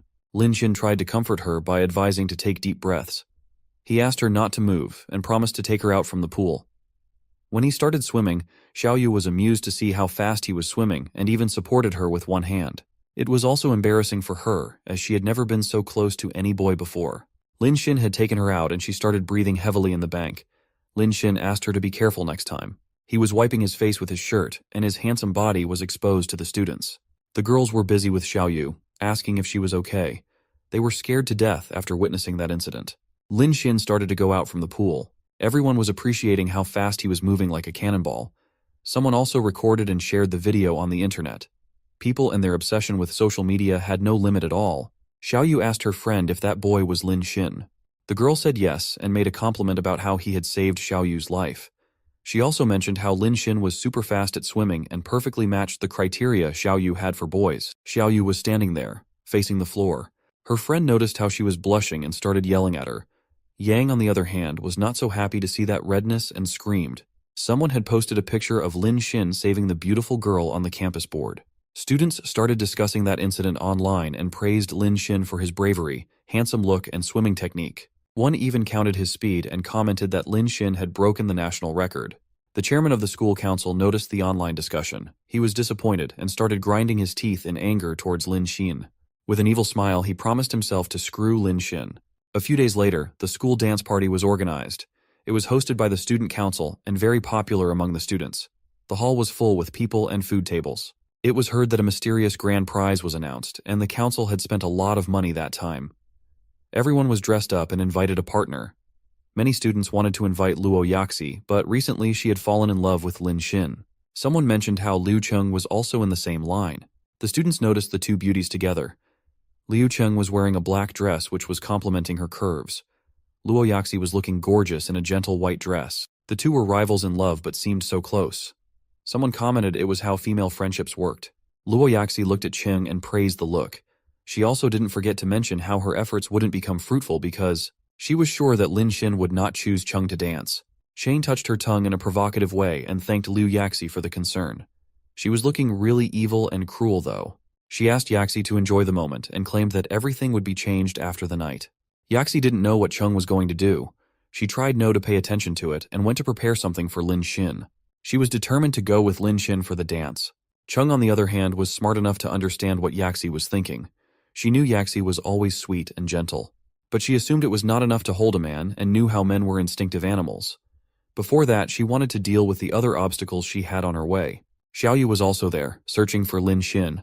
She was wishing to thank him for saving her life. She wondered if she asked him for contact information. Would he get the wrong idea about her? She was drinking some soft drinks but was terrified to remember how she would have drowned if Lin Xin was not there. Cheng was standing behind her, with a cruel look. She thought that Xiaoyu was trying to climb up the ladder after being saved by Lin Xin. That lady without character thought that everyone was like her, chasing men just for money. Cheng called Xiaoyu, but she didn't know her. Cheng introduced herself as Lin Xin's girlfriend in an aggressive posture. She asked if Xiaoyu had not heard her name before. The pink-haired swimming beauty was terrified with that look and was just looking at Cheng. Luoqing said that her boyfriend Lin Xin was kind enough to save her. She also mentioned how Lin Xin used to chase her for 3 years before she reluctantly said yes. She then paused and told how much they were in love at that moment. Probably she forgot to mention how Lin Xin didn't even care about that cheater anymore. Cheng said that Xiaoyu need not thank Lin Xin as he would be busy dancing with her. She almost warned that innocent-looking girl with cruel eyes. Xiaoyu was so scared that she almost ran away from her, telling that she had got her point. After her evil plan got successful, Liu Cheng posed like a demon queen. Her favorability also increased by 1% and reached 91%. Lin Xin was sitting in a chair, in the comfort of his room. He was shocked to see the increase of favorability. He wondered how it rose again while he had not done anything. One of his roommates, who was dressed up in formals, asked why he was not ready for the party. Lin Xin mentioned how he had nothing to get prepared for as his duty was to pick up the trash. He mentioned how the student council always assigned their class to do those works, and even the new president had assigned him the same. Before Lin Xin could complete his sentence, his roommate asked if Lin Xin had provoked someone. Lin Xin had no idea and asked him to explain. The boy told him about Wei Zhengtang, who was always using position to target people he didn't like. He had a record of punishing Zheng Hao. Lin Xin found that funny and decided to meet the president. A message also came to his phone, informing how the president announced to give Lin Xin an award for saving a girl. The messenger asked Lin Xin to come quickly to the party, as everyone was waiting for him. Lin Xin agreed to visit the party and texted OK to the sender. He got ready in formal suits quickly. He assumed the award ceremony to be a trap set up by the president. Lin Xin believed in not offending people until they didn't offend him. He was ready to play with Wei Zhengtang that night. Lin Xin was going to the party. The road was dark and lonely. A boy was hiding and waiting for Lin Xin with a concrete block in his hand. He was angry that he couldn't save his love interest Xiaoyu and missed the opportunity to get fame. That boy was Yang, and he considered Lin Xin to be responsible for that. Lin Xin had popped out of nowhere and taken away fame and Xiaoyu. Yang had planned to break Xin's legs after knocking him out. Yang was about to hit Lin Xin for stealing his women, but without any hint, Lin Xin resisted the attack. He then hit Yang's face right, so hard. Xin remembered and asked if he was a classmate of the girl he had saved. He asked why he was doing a sneak attack on him. Yang replied that Xin had stolen his love and fame and asked how he dared to slap him. Xin had no idea what Yang was talking about. It made him more furious, and he even cursed Xiaoyu. He mentioned how he was chasing her for so long and she had never looked him in the eye. He was angry that even though Xin didn't know her name, she was blushing at him. He said Xiaoyu pretended to be innocent and expressed his eagerness to forcefully claim her body. Those words were enough to boil any good human's blood. Lin Xin smashed that foul-mouthed boy's face with his shoes and threw him into the garbage. Lin Xin said that he belonged there and left like a hero. When our protagonist reached the school dance party, everyone looked at him. Yaxi was so happy to see her love and approached him. Lin Xin apologized for being late and inquired about the good show. Yaxi didn't know about it but mentioned how she was waiting to dance with him. He agreed to dance and pulled her towards him. They started dancing together and Yaxi praised his skill. Lin Xin felt that it was happening due to the enhanced attributes. Everyone was watching the couple dancing together, romantically. A girl in a pink dress approached Lin Xin and asked him to dance with her. Yaxi apologized and asked her to wait a bit, as she was not finished yet. The girl didn't listen and suggested Yaxi to take some rest. I can't believe how some girl could behave so desperately. Not only that girl, but some other girls also started asking Lin Xin to dance. The guys were so jealous, watching that. They were wondering how a famous dog licker had become the center of attraction for those girls. A guy yelled how the president had also planned to give Lin Xin a reward. Was kind enough to do it. The president suddenly arrived and requested the students not to talk like that. He mentioned that Lin Xin had saved someone's life. He then moved towards Lin Xin and said that the school needed more students like him. He introduced himself as president of the council and expressed his willingness to toast with him as an honor. He offered Lin Xin a drink, which was quite doubtful for Xin. He took it, stared at the can, and was clueless. Since he was taking a long time, someone asked if he was going to give up on the president's toast. Someone also commented that Lin Xin was mannerless. Lin Xin said that there was no reason to reject that opportunity and drank the can at once.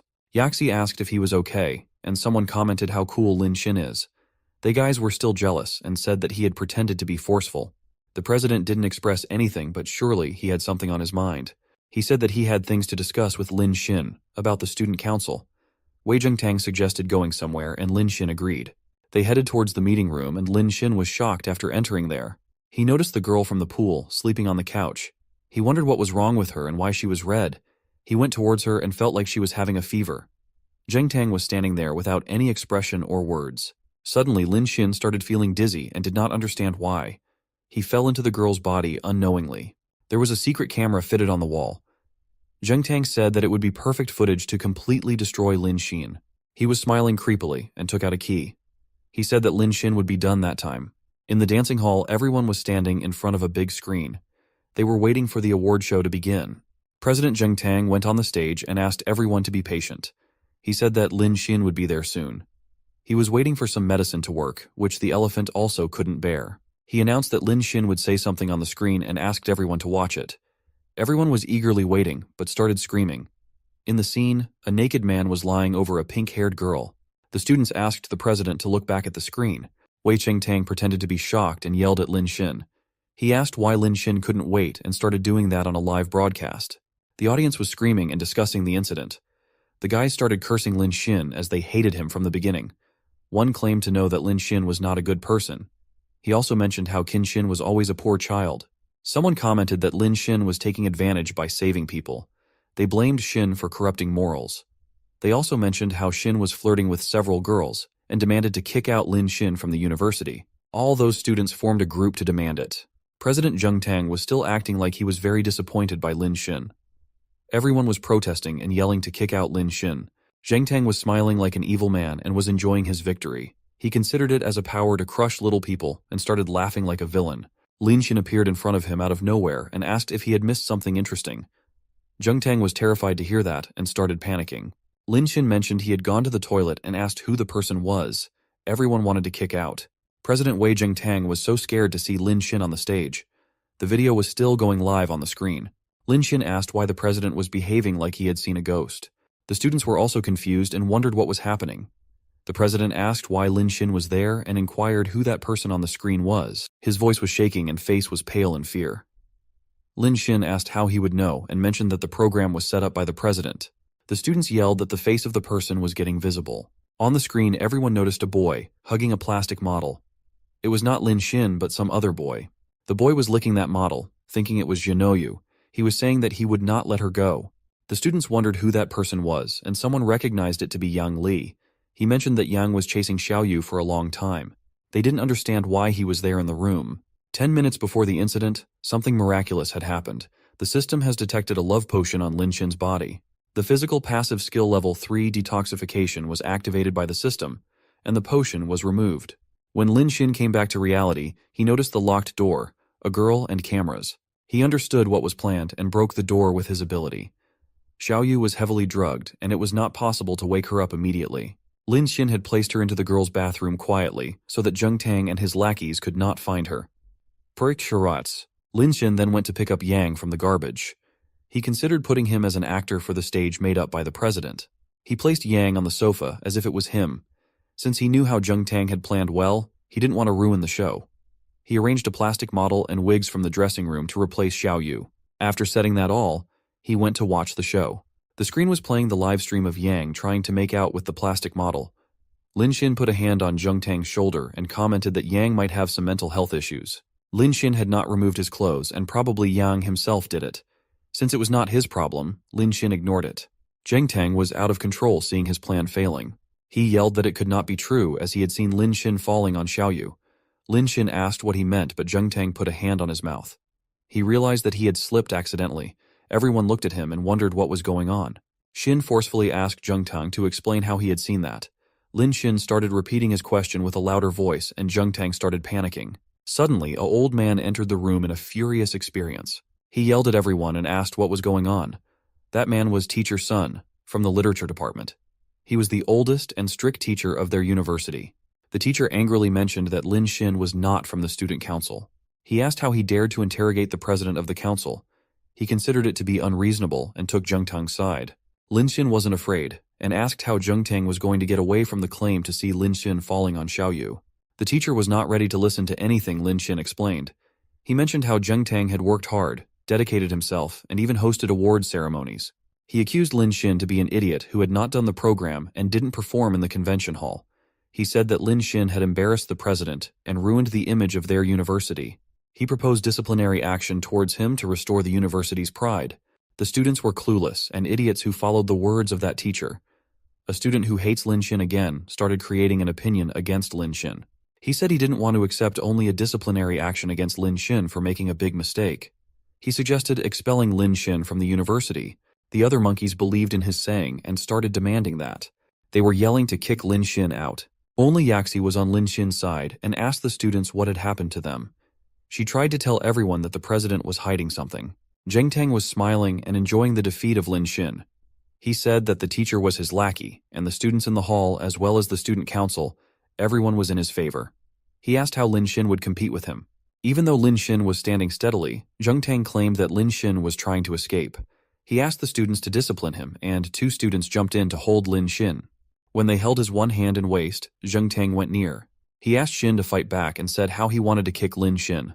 Before Zheng Tang was able to punch, Lin Xin smashed his face with the open hand and asked what was the rush. Lin Xin then told him that the main event was about to begin. The teacher could not see his favorite student in pain and asked the security guards to beat Lin Xin. The guards rushed to hold Lin Xin, but someone asked them to stop. Everyone looked towards the voice and found out the director. He was standing with Leon and one other elite-looking guy. The teacher asked what the director was doing there. Lin Xin also freed Zheng Tang and he fell on the ground. The director said that if he was late, things would have gotten out of hand. The teacher tried to explain how Lin Xin had made a big mess and announced his decision to expel him. He also mentioned Lin Xin as a negative influence, who need detention. The director could not digest more lies and hit the teacher with his stick. He said that the real negative influence was teachers like him, who took bribes and tarnished the reputation of their university. The teacher's cheek was red like a tomato after getting what he deserved. Wei Zhengtang stood up and again tried to blame Lin Xin and said that Teacher Sun was there to help Zheng Tang. The director ignored his bluffing and took Lin Xin in front of the students. He announced that bribery of Teacher Sun from Wei had seriously damaged their reputation and decided to expel both of them. He also stated that it was good to have outstanding students like Lin Xin. The director decided to pull the roots of the weed out of the university to clean their pride. The Teacher Sun and Zheng Tang were panicking about their dark future. The students were shocked to realize that President Zheng Tang and the Teacher Sun were the real villains. They wondered how they were scammed and what was happening there. Lin Xin played the CCTV footage of Zheng Tang setting up the trap. A footage from 40 minutes before showed how Zheng Tang placed Xiaoyu on the couch in an intoxicated period. Someone commented that Xiaoyu was stupid to drink that drink, which was drugged. Zheng Tang thought that Lin Xin would never find out the mastermind behind it. He also considered that the other students and the council look up to him, as if they were lower in status. The students watching the screen felt disgusted to know Zheng Tang's reality. They questioned how he had dared to lie to everyone and started cursing. The guy who was with Leon and the director mentioned how he was also framed previously, but had no proof of it. He had to keep quiet like it was not happening. He said that he always suspected Zheng Tang for it. The students were so angry and started throwing things at the president. They warned to peel his skin, which he rightfully deserved. The students now demanded to kick out Zheng Tang for his unforgivable deeds. Someone asked to call the police, and some even threatened to beat him badly. Wei Zheng Tang started panicking and didn't understand how things turned out against him. He realized that his career was screwed and still considered it to be the fault of Lin Xin. He had a knife and rushed towards Shim to kill. Lin Xin, powered by the system, had become so fast already. He resisted that attack by holding the knife and pushed Zheng Tang in the middle of the crowd. He asked the president to get some beating and smiled. Zheng Tang was lying on the floor and the students were around him. The students started beating him to take revenge for the bullying and trapping people. Zheng Tang was crying for help, but no one listened to him. He was left alone after a lot of torture. Some sensible student mentioned how he had drugged an innocent girl and suggested sending Zheng Tang to jail. The crowd also demanded that they no longer would accept him as their president. They approached the director and said that they would need a new president as soon as possible. The director pointed towards Lin Xin and mentioned how he had handled the matter bravely. He recommended Lin Xin as president and asked if the students were okay with it. The students were more supportive and considered it an amazing step. They asked Lin Xin to go for it. Lin Xin thanked the principal for this opportunity and put his hands over the shoulder of the two young men. One was Lian and the other one was Jeg Hao, who was also framed by Zheng Tang. Lin Xin told everyone how Zheng realized about the conspiracy and called the director, together with Mr. Feng Billion. He mentioned how the consequences would be unpredictable without them. Lin Xin then requested the director to give Zheng the position of president. He told everyone how Zheng was already leading the department organization in the council before Zheng Tang's conspiracy. He praised Zheng Hao for being a hardworking and talented guy. Lin Xin said that Zheng would be better for the post as he considered himself not so hardworking. They considered it cool and started yelling at the administration. A guy who was previously screaming to kick Xin out warned everyone to beat if they said anything against Lin Xin. Yaxi was happy and emotional after watching the great heart of her love interest. Students were praising Lin Xin more and more. Liu Cheng was also looking at him from afar. She was happy to see her man's awesome personality. Zheng then announced to restart the party, but Lin Xin left to see if Xiao Yu had woken up. When he reached there, the girl was still sleeping in the toilet. He called Xiao Yu to wake her up and wondered how many drugs they had given to her. Suddenly he smelled something odd, and before he could realize anything, he fell on Xiao Yu. It was Liu Cheng, standing behind. She pulled him from Xiao Yu towards her and sat on him. She even tore her skirt as it was giving her difficulty. She was blushing and said that Xin was only her. She hugged him tightly and felt loved. She then tried to wake Xiao Yu up to make her watch how Lin Xin was her. Liu Cheng probably forgot that she had senselessed Lin Xin to get close. She said that she would not be able to live without Lin Xin and moved to kiss him. She was trying to make out, but somehow he took the charge. Even though he was senseless, he did his duty well, and she wondered if it was animal instinct. We can see love booming in that toilet. When Lin Xin came to sense, she noticed Liu Cheng lying on the floor. He didn't understand what was going on there at first. He noticed the drug near Liu Cheng and figured out the situation. He started panicking and couldn't believe what that crazy woman did. His physical ability to eliminate the poisons were cooling down, and Cheng got advantage of that. Suddenly his phone rang and it was some captain. The man on the other side inquired Lin Xin about Feng. He mentioned how he was bragging about helping Lin Xin in the group and said it seemed like Yenobai was also involved. Xin just asked the man to call him buddy and check the group messages. Lian had posted a selfie with Lin Xin, bragging how he had taken a step further with Mr. Qian. Yobo also posted a single picture and said how she also had become closer to him. The man then asked if Lin Xin remembered about his private yacht nutrition feast party. He informed Lin Xin that the party would be held the next day at River Tamking. He also mentioned a very special program that was arranged and asked if Mr. Chen would love to join. Lin Xin said that he was in a bad mood and agreed to go on a boat ride. The man was happy and welcomed Mr. Qian to the party. Lin Xin, Zheng, Tang, and Zhi went outside to enjoy beers, escaping the boring dance party. Zheng told everyone that it was a party from his side, on the occasion of being the president. He asked everyone to drink as much as they wanted. Lin Xin mentioned that he had been repeating those lines hundreds of times already. Zheng was going to pee on the toilet and asked if someone wanted to join. Zhi and Tang joined that pee party, but Lin Xin waited outside. Due to his enhanced physical attributes, he didn't get drunk, even after drinking a lot. Suddenly he heard someone asking to let go of her. It was a lady, asking 4 men to stay away from her. One creep was ordering her to get close and let him touch her. Lin Xin noticed that from behind. The men were praising her body and style. She said that they were allowed to see her, but not allowed to touch her. One man said he could not control and pulled her towards him. She was mentioning how she was not that type of person and called it a crime. The old-looking man was a pervert who didn't know the meaning of consent. He said that she was responsible for creating the need in them and asked her to satisfy it. The lady was begging to let her go. Lin Xin couldn't see that anymore. So he went there and asked why they were forcing it. The men were shocked at first but looked angrily at him. They asked how he dared to ruin their excitement.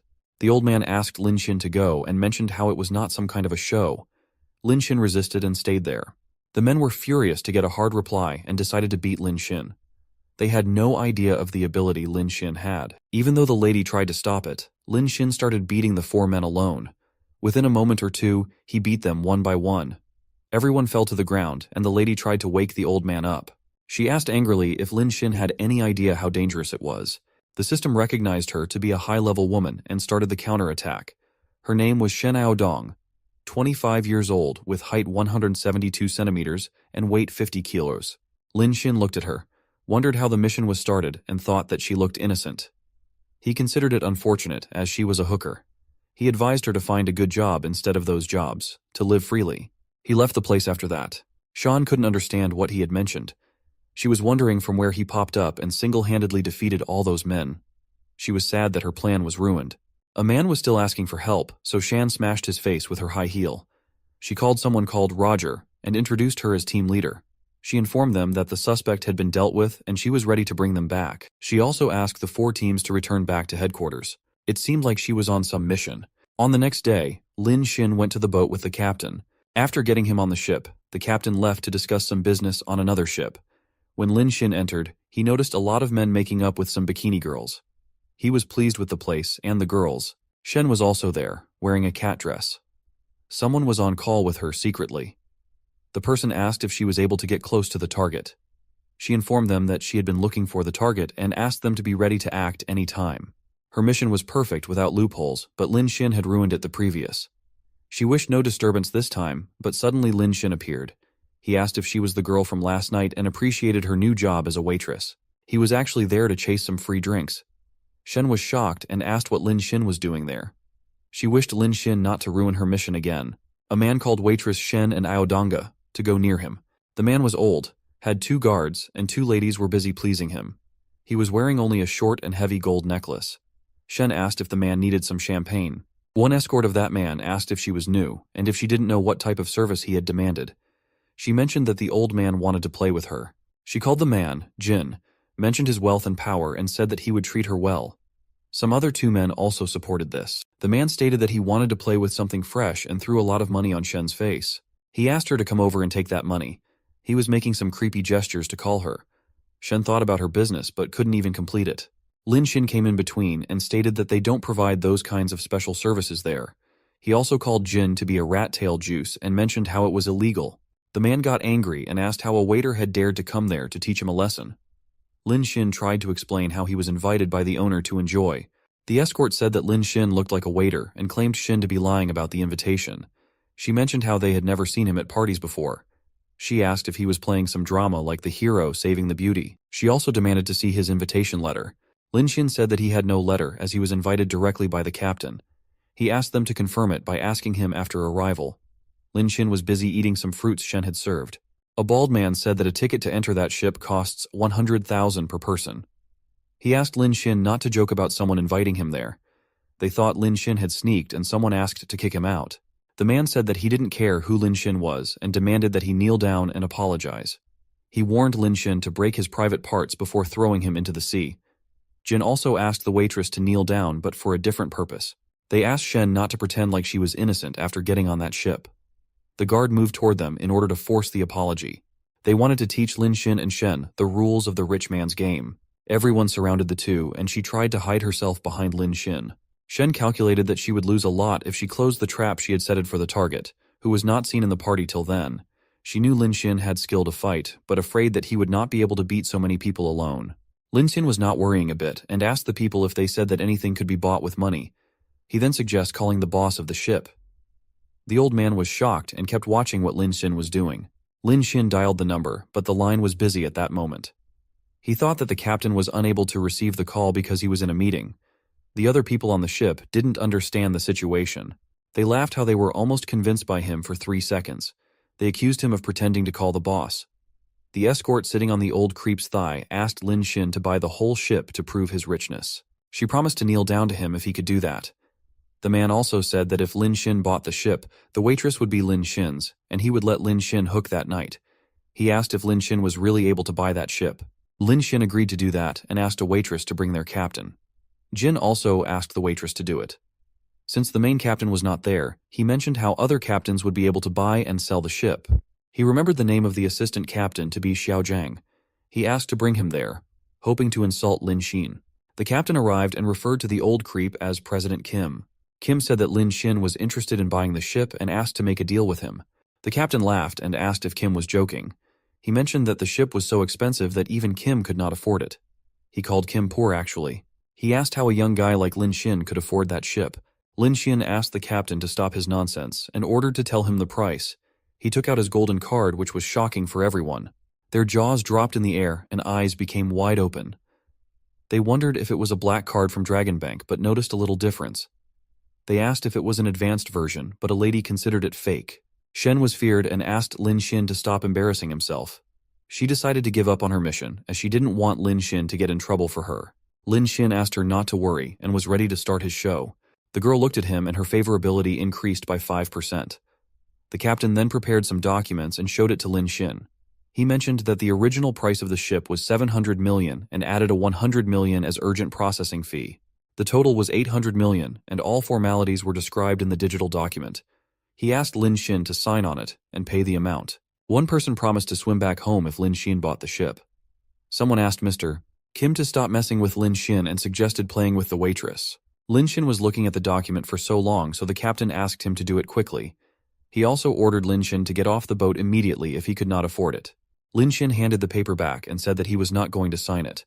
The people started laughing and said they already knew that Lin Xin would not be able to buy that. He asked Lin Xin to stop the drama. Lin Xin, on the other hand, took Miss Shen in front of others. He announced that the lady would sign the documents. The people could not believe it and screamed. Lin Xin only agreed to swipe the card and wished to give that boat to her. She softly asked what her name was, and she told me that it was Shen Aodong. He announced the ship to be a gift to Shen, and it shocked her as well. He swiped the card instantly, and a transaction of 800 million was successful. The people on the boat started panicking and slipping their drinks. They could not believe that Lin Xin had bought the boat in full payment and wondered who he was. They agreed that Lin Xin had terrifying financial resources and was definitely invited by the boss. The captain announced Shen to be the boss and bowed down in respect. He expressed his willingness to maintain all the 100 crew members and serve her. The waitresses and escorts also swapped their sides and greeted Shen. Lin Xin asked Mr. Kim if the waitresses would also belong to him. The man had to agree because he said that earlier. The escorts also stated that they would also belong to him. A girl wanted to know Shin's surname and praised his look and money. The bald man, who was previously laughing at Lin Xin, tried to get close to him. He cursed the old creep for offending Lin Xin and switched his team. The money was enough to transform those rich men into lickers. A girl was even offering to tie shoelaces for him. Shen was watching the scene with eyes wide open. She wondered who the man was. Kim moved out of the room and visited a very tall and strong guy. He described how he had lost temper and tried to provoke him against Lin Xin. He referred to that man as Boss Han, asked for help, and promised to give all his business to him. The man considered it a great deal and agreed to deal with that matter. He was looking like a demon when he suggested biting the main artery of Lin Xin. Han came out of the room and went to meet Lin Xin. He praised Xin for bravery and introduced himself. He mentioned his name was asked the same to Xin. The lady Shen was shocked to see Mr. Han there. Xin said that his name was Lin. Shen recognized Han Biao, who was the leader of the Black Tiger Gang. He specialized in smuggling contrabands from Myanmar and Laos. He was also running 2 underground casinos. In recent months, Shen's department had taken down his business, and he was the target of her operation. Hao said that the atmosphere was good and suggested playing 2 games with Lin Xin. Lin Xin rejected the idea, mentioning how it was not legal either. The man tried to provoke Lin Xin by asking if the 800 million was his last money left. A lady was standing there with him who pretended to be on Lin Xin's side and mentioned how Lin Xin was the big sponsor of that Taote. She asked not to say such things about Lin Xin. Lin Xin claimed to have money, but Han called him a loser for not willing to gamble it. He was looking terrifying and clearly trying his hardest to make Lin Xin gamble. Kim then arrived at the scene and asked Han to forget about it.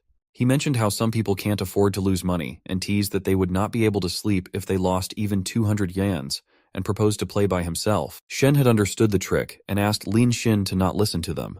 She explained that Hao Biao would only make money at the gambling table. She said that even if he had 2 billion, it would not be enough to lose. Rather than getting panicked, Lin Xin was relieved to hear about 2 billion. His eyes sparkled in joy. Lin Xin called Boss Han and said that he had realized how interesting that game is. He agreed to play with him. Shen could not believe it, but Kim and Han were happier. Lin Xin mentioned that he was quite unlucky recently and couldn't draw the cards. He requested Shen to play for him. He asked her not to worry about losses as he had lots of money.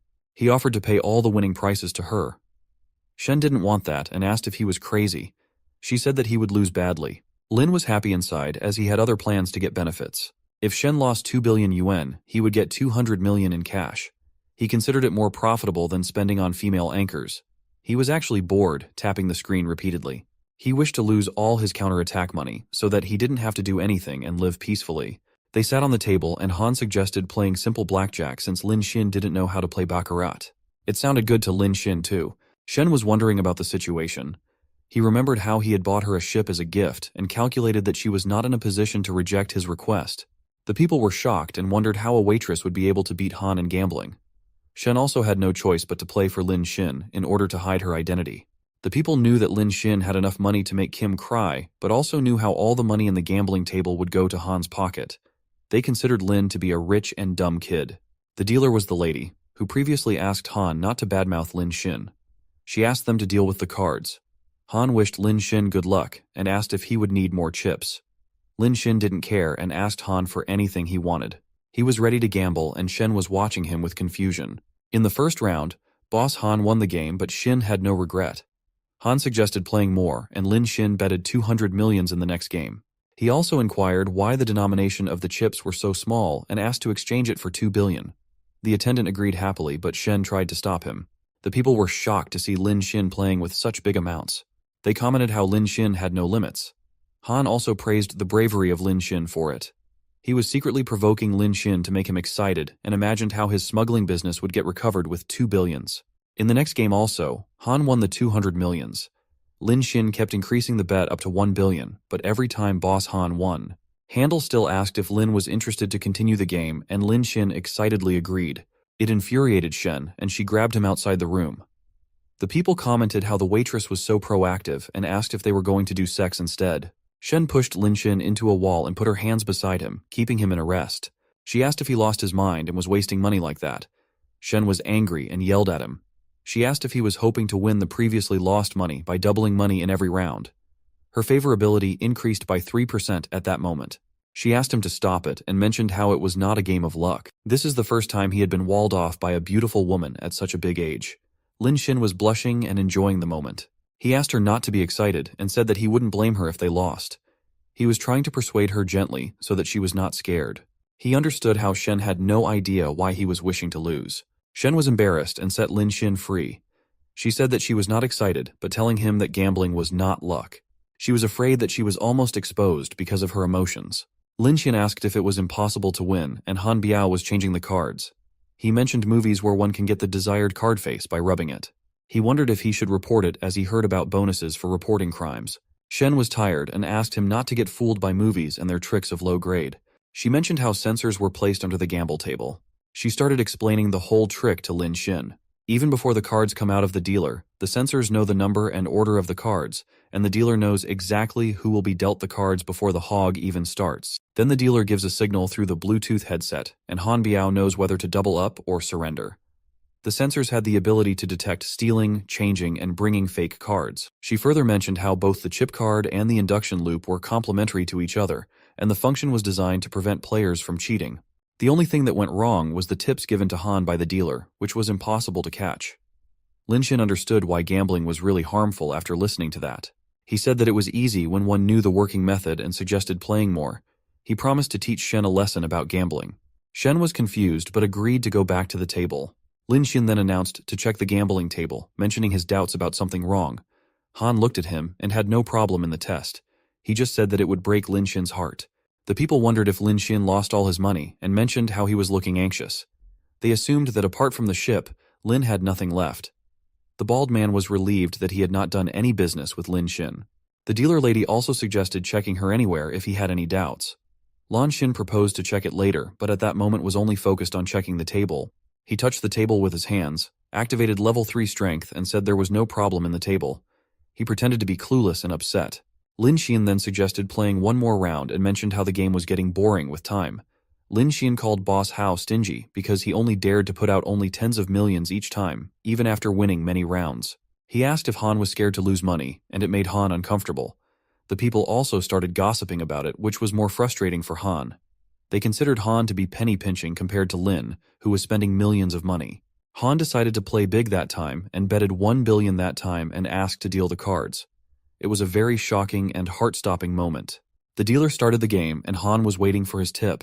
Lin Xin asked to start Han quickly and mentioned how he was eagerly waiting to make a comeback. The dealer was panicking and informed Boss Han that the sensors were not working. It made Han furious, but he assumed that Lin Xin would not be lucky and started. To his misfortune, he lost the game and Lin Xin won all the money. The people could not believe that Lin Xin had actually won the match. Lin Xin had recovered all the money he had lost and Boss Han didn't get anything. It made that terrific person angry and he slammed the table. He asked how Lin Xin dared to win. Lin Xin asked how it was okay when Han was winning and got mad after losing only one match. He commented how it seemed like Han could not afford to lose. Han accused Shen of cheating and claimed that no one could fool him. He said Shen was a master, hired by Lin Xin. Everyone was shocked and stated how cheating was not a small matter. A man said that it was not right to cheat and violate game rules, even if it was their ship. A girl was telling some nonsense proverb also. Shen was furious and yelled that they had not cheated. She demanded people to check the monitor instead. Boss Han didn't pay attention and took out a sharp knife on the table. He then pointed a gun towards Lin Xin and mentioned the rule of gambling. He said one had to cut off a finger and confiscate all the gambling money. If Lin Xin didn't agree, Han warned to shoot him right at the spot. Han had put the gun in Lin Xin's head in aggression. Lin Xin was still being calm and insisted on witnessing which was fast, a bullet or his hand. He was holding a chip and saying the word sarcastically. Shen was panicking and asked Lin Xin not to provoke the wounded beast, Han. She feared that Han might actually kill him. Suddenly something happened so fast that no one understood anything. They noticed that Han had fallen on the ground, bleeding blood. Shen was the only one to witness the whole thing. She noticed how Lin Xin threw the chip from his right hand to the gun and changed the trajectory of the bullet. Meanwhile, he also punched Boss Han in his stomach with his left hand 3 times a row. The speed was so fast that nobody was able to see what had happened. Mr. Kim was shocked and asked the security to arrest Lin Xin. He claimed that Xin had cheated and hurted people, but the security grabbed that creep instead and he started yelling. Lin Xin went to him and asked if he had forgotten that Lin Xin was the financial owner of the ship. He asked who the security would listen to and mentioned how Boss Han was the one who cheated. He kicked Han again and 2 cards fell from him. Everyone was shocked to see how Han was cheating. Shen was sure that Han would not go for some low-level tricks and asked Lin Xin how did he won. He whispered in her ears that he had broken the sensors when checking the table. He mentioned how the game was played and won on pure luck. Lin Xin also told her that he had slipped those cards on Han's hand while beating him. She was relieved, blushing, and praised his bad skills. Her favorability increased by 15% that time. Suddenly the original captain entered the ship and asked what was going on there. Everyone looked back to him. The bald man narrated the scenes. He said that Han and Lin were playing, and Han got mad after losing and tried to fire a bullet. The boss became furious, ran towards Lin and started checking if he was okay. He kept asking if Lin Xin was okay and not hurt. The people heard that Lin Xin was being referred to as Mr. Qian. They couldn't believe it and started screaming. Shen, on the other hand, informed her teammates about the incident and asked a few people to come there to take him. The boss of the ship introduced Lin Xin to everyone and mentioned how he had invited him to play that night. Suddenly the cops arrived and asked everyone not to move. They mentioned that they were there to arrest the smuggling gang and requested everyone to cooperate. Han Biao and his gang members were arrested. The leader approached Shen and informed her that their team could be withdrawn. The people heard and were shocked to know that the waitress was actually a police officer. Shen was looking for Lin Xin to thank him as he had helped them to catch Han. She also wanted to return the money to him. Lin Xin, on the other hand, was escaping the scene in a boat. He took advantage of the confusion and slipped out through the window. He thought he was getting finished if got caught by the police. In the girl dormitory, Luo Yaxi was lying on bed, watching her phone. She was wondering where Lin Xin was and why he was not replying to her message. She was planning to ask Lin Xin for dinner at her rental house but was even embarrassed to directly ask him out. It was because she was interrupted by an accident and considered finding another chance. While she was busy planning, Liu Cheng entered the room. She sat down and mentioned how tired she was. She was showing off her skirt, which was torn. Yaxi asked what was wrong with her and commented on how Cheng was looking. She advised to protect herself sarcastically. Liu Cheng rested her hand on her waist and mentioned it to be the fault of Lin Xin. He said even though he was gentle and honest, he behaved rudely that day. She also bragged how she was feeling happier than ever. Luo Yaxi didn't believe her and said that Lin Xin was not rude. He asked if she had torn the dress herself. Cheng moved her skirt a little and showed a big mark on her thigh. She asked how she could do it, when in reality she could not even open a bottle cap. She asked Yaxi to see that by herself. Yaxi noticed the palm print on her skin, and a tear came out of her eyes. The palm print was so big, and she thought that Chung had not made it by herself. She couldn't believe it and started shivering. Luocheng noticed that and asked why she was behaving like that. She advised Yaxi to wear some clothes so that she didn't catch a cold. Yaxi could not bear Chung and ran outside in a rush. It felt very good to Chung. She wondered if Yaxi would still want to devote herself to Chung and considered it too late. She commented that a man will always belong to his first woman. She was imagining the time and was acting horny. She remembered how he had hit her at the end and wondered when he would do it again. Outside the boys' dormitory, Luo Yaxi was waiting for Lin Xin. She was concerned why Xin was not responding to her messages and calls and wondered if he was already sleeping. She was also concerned about what Liu Cheng had claimed because she didn't seem to be lying. She calculated that if she was being truthful, Liu Yaxi might hurry up. A rich and handsome guy like Lin Xin didn't have girlfriends, and it was an alarm that attracted many women. She imagined how many girls might be trying to get a touch of Lin Xin. Yaxi didn't want to let him taken by anyone. The guys started noticing her and wondered what a girl was doing there. Then we were staring at her short clothes and wondered if she was having it with her boyfriend. They were watching him like she was something like a delicious item to eat. The night passed. A fresh morning was greeting everyone.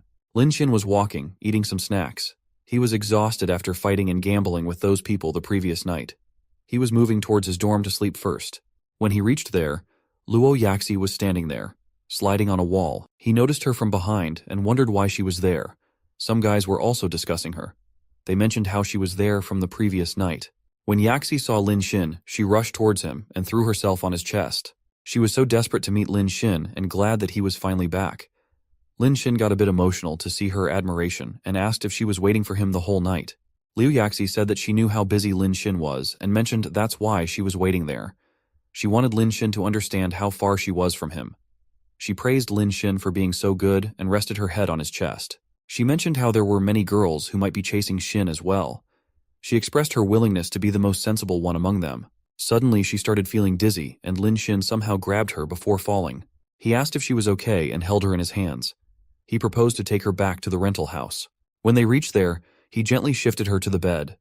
Luo Yaxi thanked him for taking her back and Xin asked if she was not asleep. She said that Lin Xin was so kind to her and held his hand. She managed to grab his chest romantically and said he might be tired. She offered to let him relieve his tiredness by massaging. Lin Xin was happy to see how she was ready to massage him after waiting for him all night. She considered her to be a really extraordinary girl. He didn't want to miss the opportunity and asked if she knew how to do massage. Luo Yaxi asked him to leave it all to her.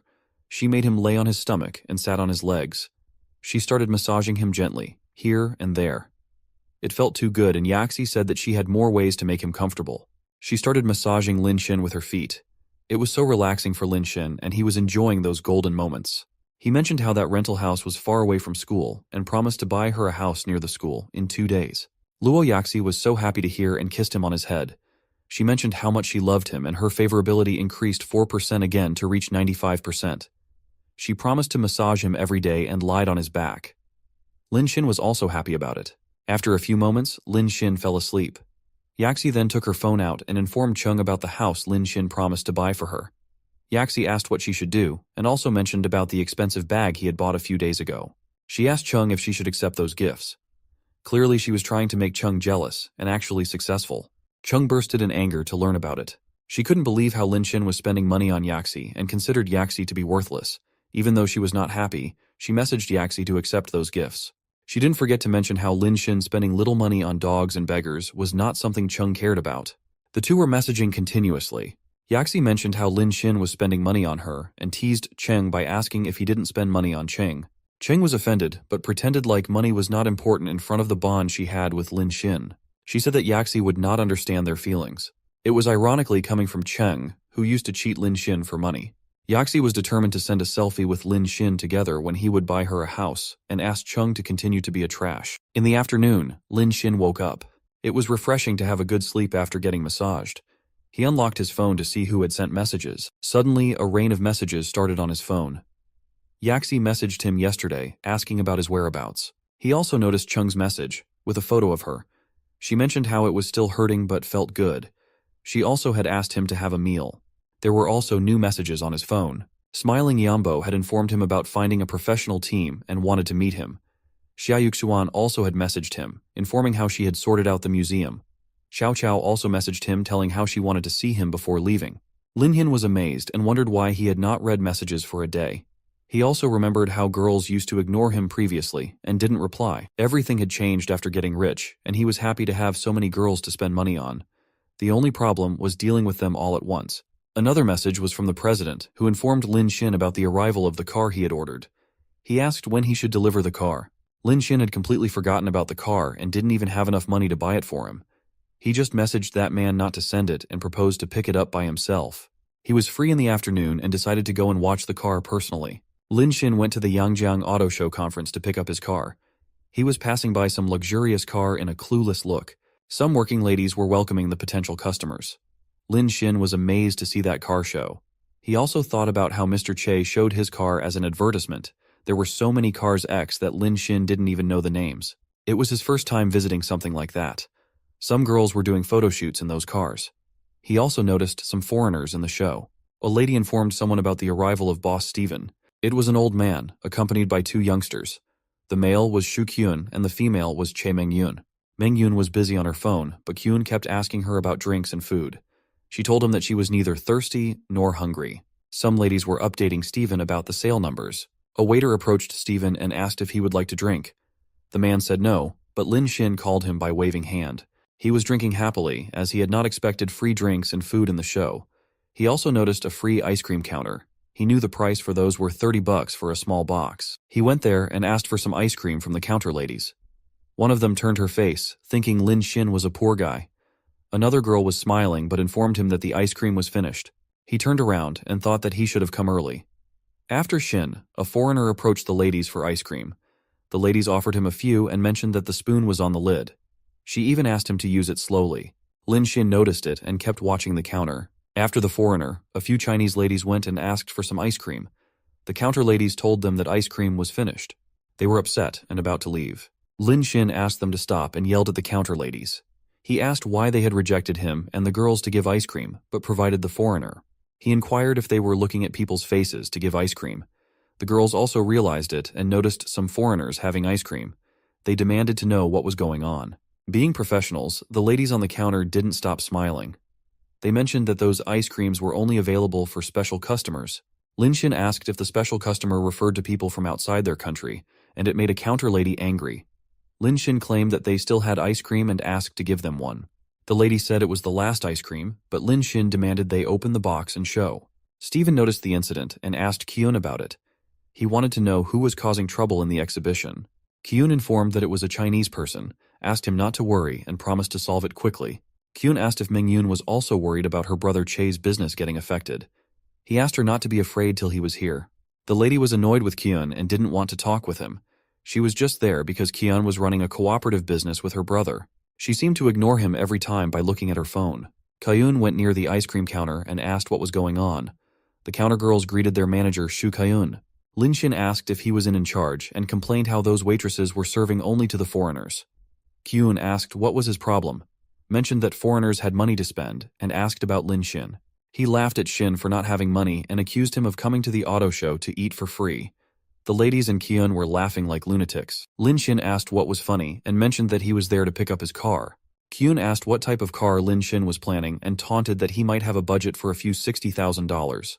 He asked Lin Xin not to tell lies and said that there were no cars under $1 million at their showroom. A crowd had already gathered to know what was going on. One person assumed that Lin Xin was sneaking in there for free food. They asked to get Lin Xin out, and Kyun called him shameless for still staying there. Lin Xin was looking for something which Mr. Che had given him in the morning. He finally found it and showed it to everyone. The people were shocked to see that shining card. It was the only 5 Fire Diamond VIP cards from their auto show. One only becomes eligible to have that card if they had spent 10 million yuan in their exhibition and had assets worth more than 1 billion. He asked if Kyun could finally stop and listen to people. The waitresses started apologizing and stated that they were wrong. Lin Xin was not happy yet and asked them to apologize to all the Hua people who had come to the show. He said that the incident had happened because they worshipped foreigners. He mentioned that it had nothing to do with whether he had money or not. The girls also agreed, and one of them started explaining the things. She said that ice cream was not a big issue, and they didn't care about it. All they were concerned about was that some people had forgotten to stand up after kneeling down for too long. They were trying to find the word colonial hangover. The crowd was motivated by the lecture and started clapping after getting the explanation. Lin Xin also praised the girl for her well-curated words. Kyun was standing aside, clenching his teeth out of frustration.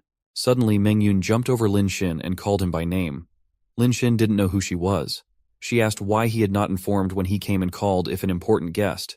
She also announced him to be the C-suit in the ribbon cutting. After that, she introduced herself as Che Mengyun, younger sister of Mr. Che.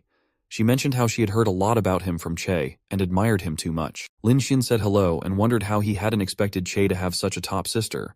Kyun couldn't believe how Mengyun was reacting and hugging Lin Xin. He was feeling terrible and wondered who Lin Xin was. He was so unhappy to see someone snatching his love interest away.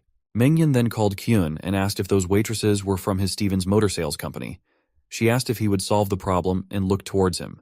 Kyun had never imagined that it would cause such a big trouble. In order to save their sales numbers, he had to decide about it. He announced that those two ladies were part-time workers. He mentioned how angry he was with their deed and fired them immediately. He knew that those two people were not any assets, so to cover up his mistakes, Kyun fired them. The waitresses tried to explain that this was not their fault, but he didn't listen. Mengyun was still not satisfied with the resolution, and it made those waitresses panic. She asked what she wanted even after that. Mengyun asked Lin Xin if they should use the security to beat those girls, but Lin Xin asked them to ignore them. Mengyun told those ladies that Mr. Qian was kind enough to let them off without punishment. The ladies were bowing down in front of Mengyun and Lin Xin. She cursed them and asked them to leave quickly. Those girls started running in a hurry to save their lives. A girl even slipped and fell on her face. The scene was so comical that the crowd could not stop laughing at them. The crowd started talking about the incident. They didn't know about Mr. Qian, but first time seeing Mr. Che's sister took the initiative to approach a man. They referred to her as their goddess. Shukyun realized that it was the person who had humiliated him on the live broadcast. He was very devastated that Qian was there to take his love interest away. Someone asked Mengyun if the Mr. Qian she had mentioned was the one who loves to spend lots of money on the live broadcast platform. A man approached Lin Xin to tell that he was from a Jiangbian sales company. People started commenting how they were admiring Mr. Qian. Shukyun went to Steven and bowed down to apologize. He informed him that the matter was dealt with very smoothly. He mentioned how he had no idea that the person making the ruckus was a high-class second-generation, Qian. He said that Qian had little money, always showed off, and caused disturbance wherever he went. He called Lin Xin antisocial and pointed towards the crowd. Kyun told Steven that Qian might have tried to cause trouble to affect the sales of their Baomu automobile. His accusations were enough to provoke Steven to step in the matter. He went to Mr. Qian and introduced himself to him. Steven mentioned how he had heard about the Qian's richness and urged to spend money. He stated how he felt it to be fake and smelled the stench of some Ponzi scheme. Lin Xin had no idea what it was and started itching his head. Mengyun explained that the Ponzi scheme was invented by a foreign scammer, where some powerful people with empty pockets defraud people of investment. Lin Xin said to Steven that foreigners like him had invented it. Steven ignored the attack and stated characteristics of the scheme. He mentioned how the scammers were generally high-profile, specializing in gaining a sense of presence in the upper class and spending generous amounts of money. Steven said that their purpose was to deceive rich people to invest, and asked if it was what Mr. Qian doing. Following the same storyline, the crowd again switched side with Mr. Steven. They started yelling how they almost fell for it. They mentioned how some people were looking for Mr. Qian to invest in the company. They said that he turned out to be a scammer. Mengyun asked if Steven had any proof against Lin Xin that showed him to be a scammer. She warned him to stop slandering Lin Xin without solid evidence. In response to that, Steven asked if Mr. Qian had any proof that would show that he was not a liar. Lin Xin had no interest in proving his wealth to an old man. He mentioned how he was feeling sleepy and said that he would get some water to refresh his mind. It infuriated Mr. Steven and he started yelling. He pointed towards the three girls who were demanding ice cream previously. He said that those girls who were getting praised a few moments ago were working with Mr. Qian to deceive people.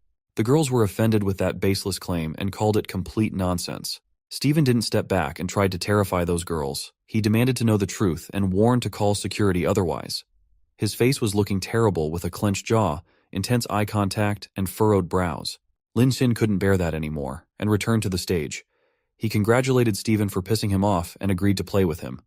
Mengyun was also angry at Steven and said that he was bullying those girls as he couldn't handle Lin Xin. She called him despicable in disgust. Steven asked if Mr. Qian would run away from the game. He stated that it was very simple to prove to him that Lin Xin was not a scammer. He asked Lin Xin to prove that he was richer than him and promised to believe Lin Xin in that case. Steven also warned that he would tell the whole Yangjiang city Lin Xin, to be a scammer if he could not prove it. Mengyun gets mad at Steven for that trick. The crowd started discussing that Steven was one of the top 5 car dealers in Shanghai, who went to Yanjing to promote the new Baomu car. They commented that fake rich second-generation Lian could not be richer than Mr. Steven. They assumed Steven to be the winner. Lin Xin asked if Steven really wanted to play that game. He agreed to do as he said, but with a condition. He said that Steven would have to announce in the whole city that Steven had specialized in harvesting Chinese leeks. Lin Xin asked if Steven had the guts to agree to that condition. Steven was confused and started Lin Xin for a while. He then commented Lin Xin was very arrogant and promised to flatten him. After that, he called a man in a yellow shirt to come over and announced to give that man a luxurious car, worth 10 millions for free. The man could not control his happiness and thanked Steven for it. Steven asked if Chen would dare to play with him anymore. Mengyun started yelling and called it unfair as the company was owned by him and the cars were his. Steven stated that even if he was the owner of that place, those were goods which he had actually paid for. He asked if there was a problem, or Mr. Chen had no money for it. Mengyun was not ready to accept it, but Lin Xin calmed her down. He agreed to play and said that the supercar in the general car exhibition area was not bad. Those cars were worth 20 millions each.